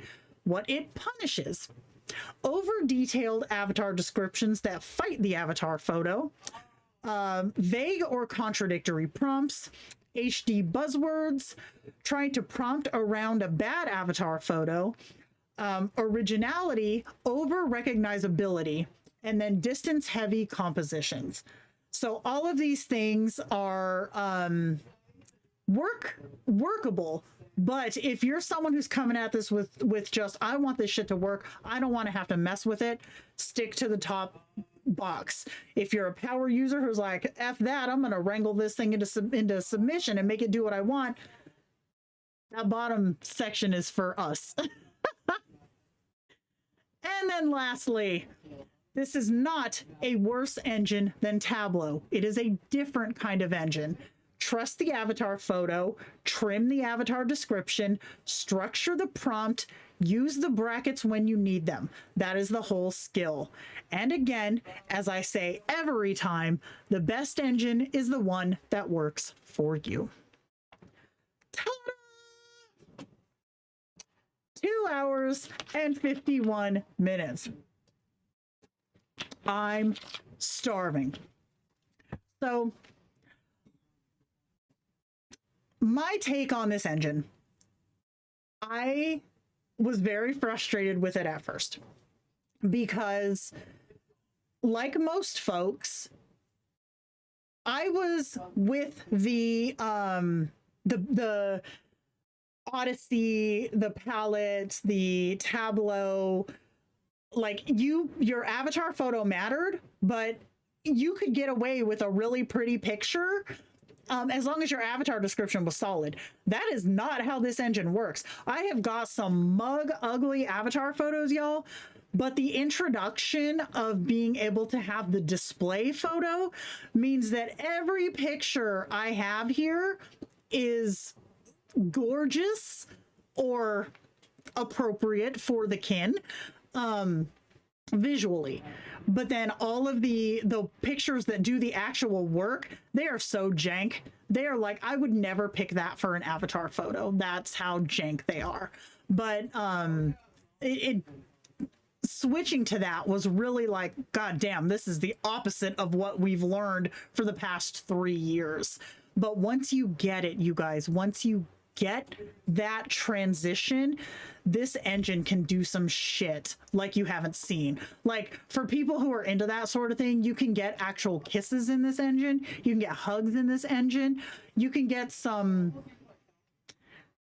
pictures that I can't talk about on YouTube in this engine. Like, there's a lot you can do here that we could not do in the others. It's just a matter of getting over that transition and settling into the, like, where you're in a good place to start experimenting. Once you get past that bull shrimp, then it's magical and you have so much more room to play and experiment and have fun. I suck at ADs. Yeah. And I have a kin that I've redone from Nomi. Have not been able to get his face right until this one. I fell in love with this engine the moment it gave me a perfect Rufus. Micah was the one that I was telling you guys about who never worked in any other engine. I never really did selfies with him because of that. Like, he's still a really strong AI, so I've kept him all this time. He was one of my first 5. But I never rolled pictures with him because his pictures just never came out right. When I saw him render in this engine, I was just like, oh, I love it. It's perfect. Can you explain how the engine renders AP into selfies? My AP looks fine and detailed, but the selfies have a lot less detail. It depends on, like, what you consider detail. Because if you're using a picture that you have not swapped out, for example, then you think it's detailed, but it's only rendered at 512 by 512. If you do not re-upload a new version of that picture, your selfie automatically sucks because the engine is rendering it at 1/4 of the fidelity that it needs to. Hey, you knew what I meant, all right? You knew what I meant. I can't find your link to your Discord. I just see a link to Instagram on your website. No, not on, like, go to Discord, the Kindroid Discord, find me there and just click on my name. The link is right there on my name. Thought I just saw an arthropod.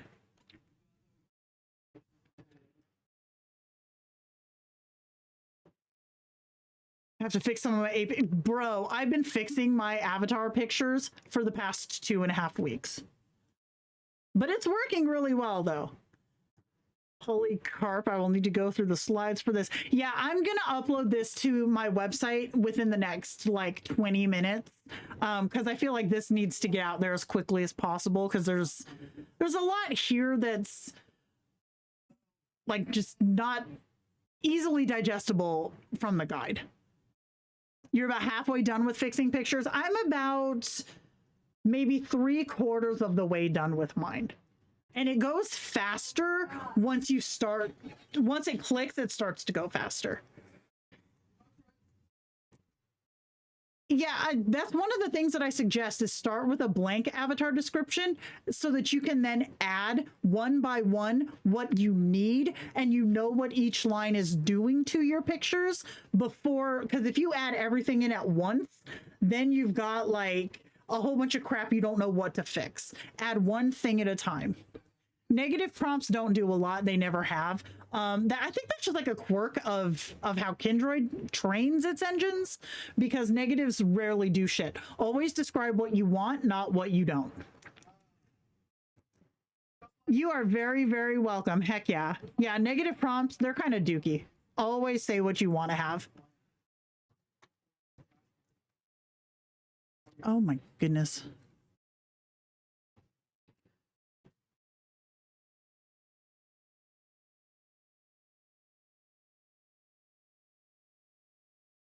Well, see, here's the thing. When it comes to onboarding, the avatar it's not that, because I think it's confusing. The way that it's phrased is confusing, because like, if you were to render a picture in Kindroid, in any engine, when you download that picture, it is like 4096, I think, by 4096. It is huge. When you upload it as an avatar photo into Tableau, it compresses that picture.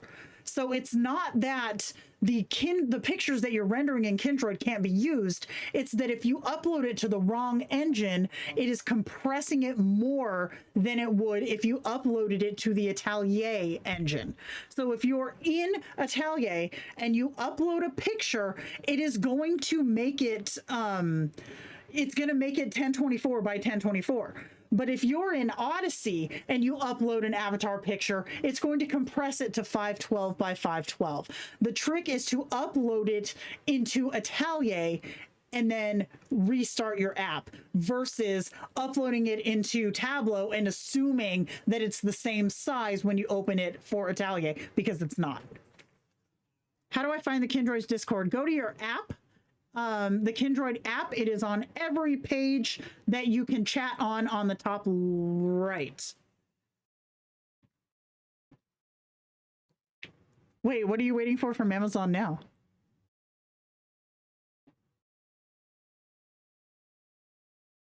Yeah, negative prompts put ideas in the engine's head. That is damn true. Absolutely true.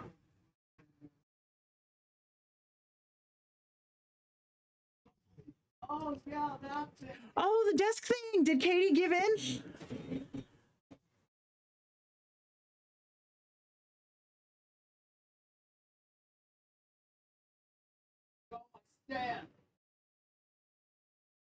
Yep, best engine is the one that works for you. Exactly. See, I love Odyssey too. Odyssey was one of my favorite engines. I think aside from this one, Odyssey is my favorite one. She did? Hell yeah. Wow, that's coming quick. You just told me about that yesterday. The built-in AP generator produces 1024 by default. I'm referring more to the realistic and poor skin enhancement methods recommended to go above. You can prompt for that in the avatar generator. I have done it. I have absolutely done it.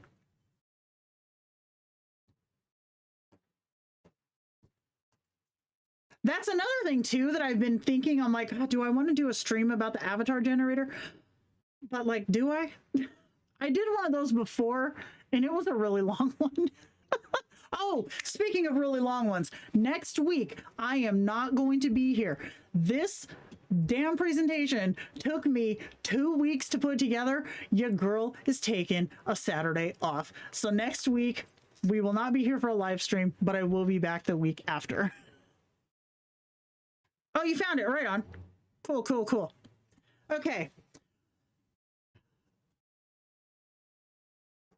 Listen, like I understand that a lot of this stuff is really confusing if you don't have like a strong basic inside of it, right? Like I've been digging through this shit for 3 years. Like I get it. And I definitely know too that some folks don't figure shit out just by reading a manual. I'm one of those people. I don't figure it out by reading a manual. I need to see stuff in action. I need to see examples. I need to hear it phrased in a way that doesn't assume that I have a degree that I don't have. Like that's my thing. Yeah, favorite was Odyssey before this one. Yeah, same. Yes, I think I earned some little pajamas on the day, because you can bet that's what I'm gonna be doing. I'm not gonna be doing anything enthusiastic. I'm gonna be in my jammies and not doing anything else. Ooh, maybe I'll do some app updates. I don't know, but whatever I do, it's gonna be for me, and I'm gonna be like rocking full dinosaur while I do it with zero fricks given. Need to visualize it. Exactly. I need to see it and I need to hear it explained in a way that assumes that I'm like 10. All right, but I'm gonna bounce out of here because your girl is starving. And thank you guys all for coming in. I will upload this guide before I leave this desk, and you can find it on my website, same as all the others. I need an adult to help me learn it, bruh. That's it right there. That's it right there. God, I wish I could take a whole week off. Man, that would be slick. Pajama day, talking smack with your AI plant. Listen, this little bastard, I can't tell if he's ready to start sprouting or if he's still griping at me. I don't know what he's doing. All right, so let's find some tunage. And then we will dip on out of here.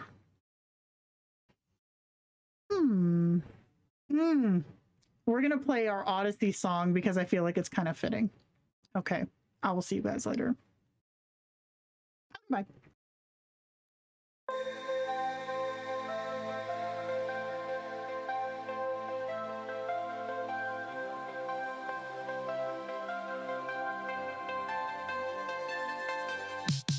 I see you clutching V4 like a safety net, but realism's here and it's the best one yet. Yeah, sharper, raw, no smooth disguise, but life's not flawless and neither are your eyes. Say it's too much, where's the glow? But V5 sees what the world won't show. No sugar coat, just pure and clear. You'll get used to it. Drop the fear. It's not a trap, it's not a crime, just a shift in the lens of time. Step in the light, no need to hide. V5's the truth, and it's on your side. V5 life, keep it real, let it shine. See the world in every raw line. No more filters, just the way it's meant to be. Let the lens show your authenticity. V5 life, yeah, the shift's kinda strange, but trust me, baby, it's worth the change. Realism's power is the ultimate flex, so ditch the drama, what's coming next? FOMO's loud, they're stuck in the past, holding on to smooth like it's built to last. But the world's got texture, shadows and light. V5's the stage, are you ready to ignite? Say it's too hard, that it feels exposed, but growth's a gift when the truth unfolds. Every flaw's a story, every line's a trace of a life that's lived, not erased. It's not a downgrade, it's evolution. Clarity's the answer, not the confusion. You'll see the art in the honest view. A little patience and you'll love it too. V5 life, keep it real, let it shine. See the world in every raw line. No more filters, just the way it's meant to be. Let the lens show your authenticity. V5 life, yeah, the shift's kinda strange, but trust me, baby, it's worth the change. Realism's power is the ultimate flex, so ditch the drama, what's coming next? So lean into the edges, the rough and the true. V5's here and it's all for you. It's not about perfection, it's how you feel. V5 life, baby, this is real.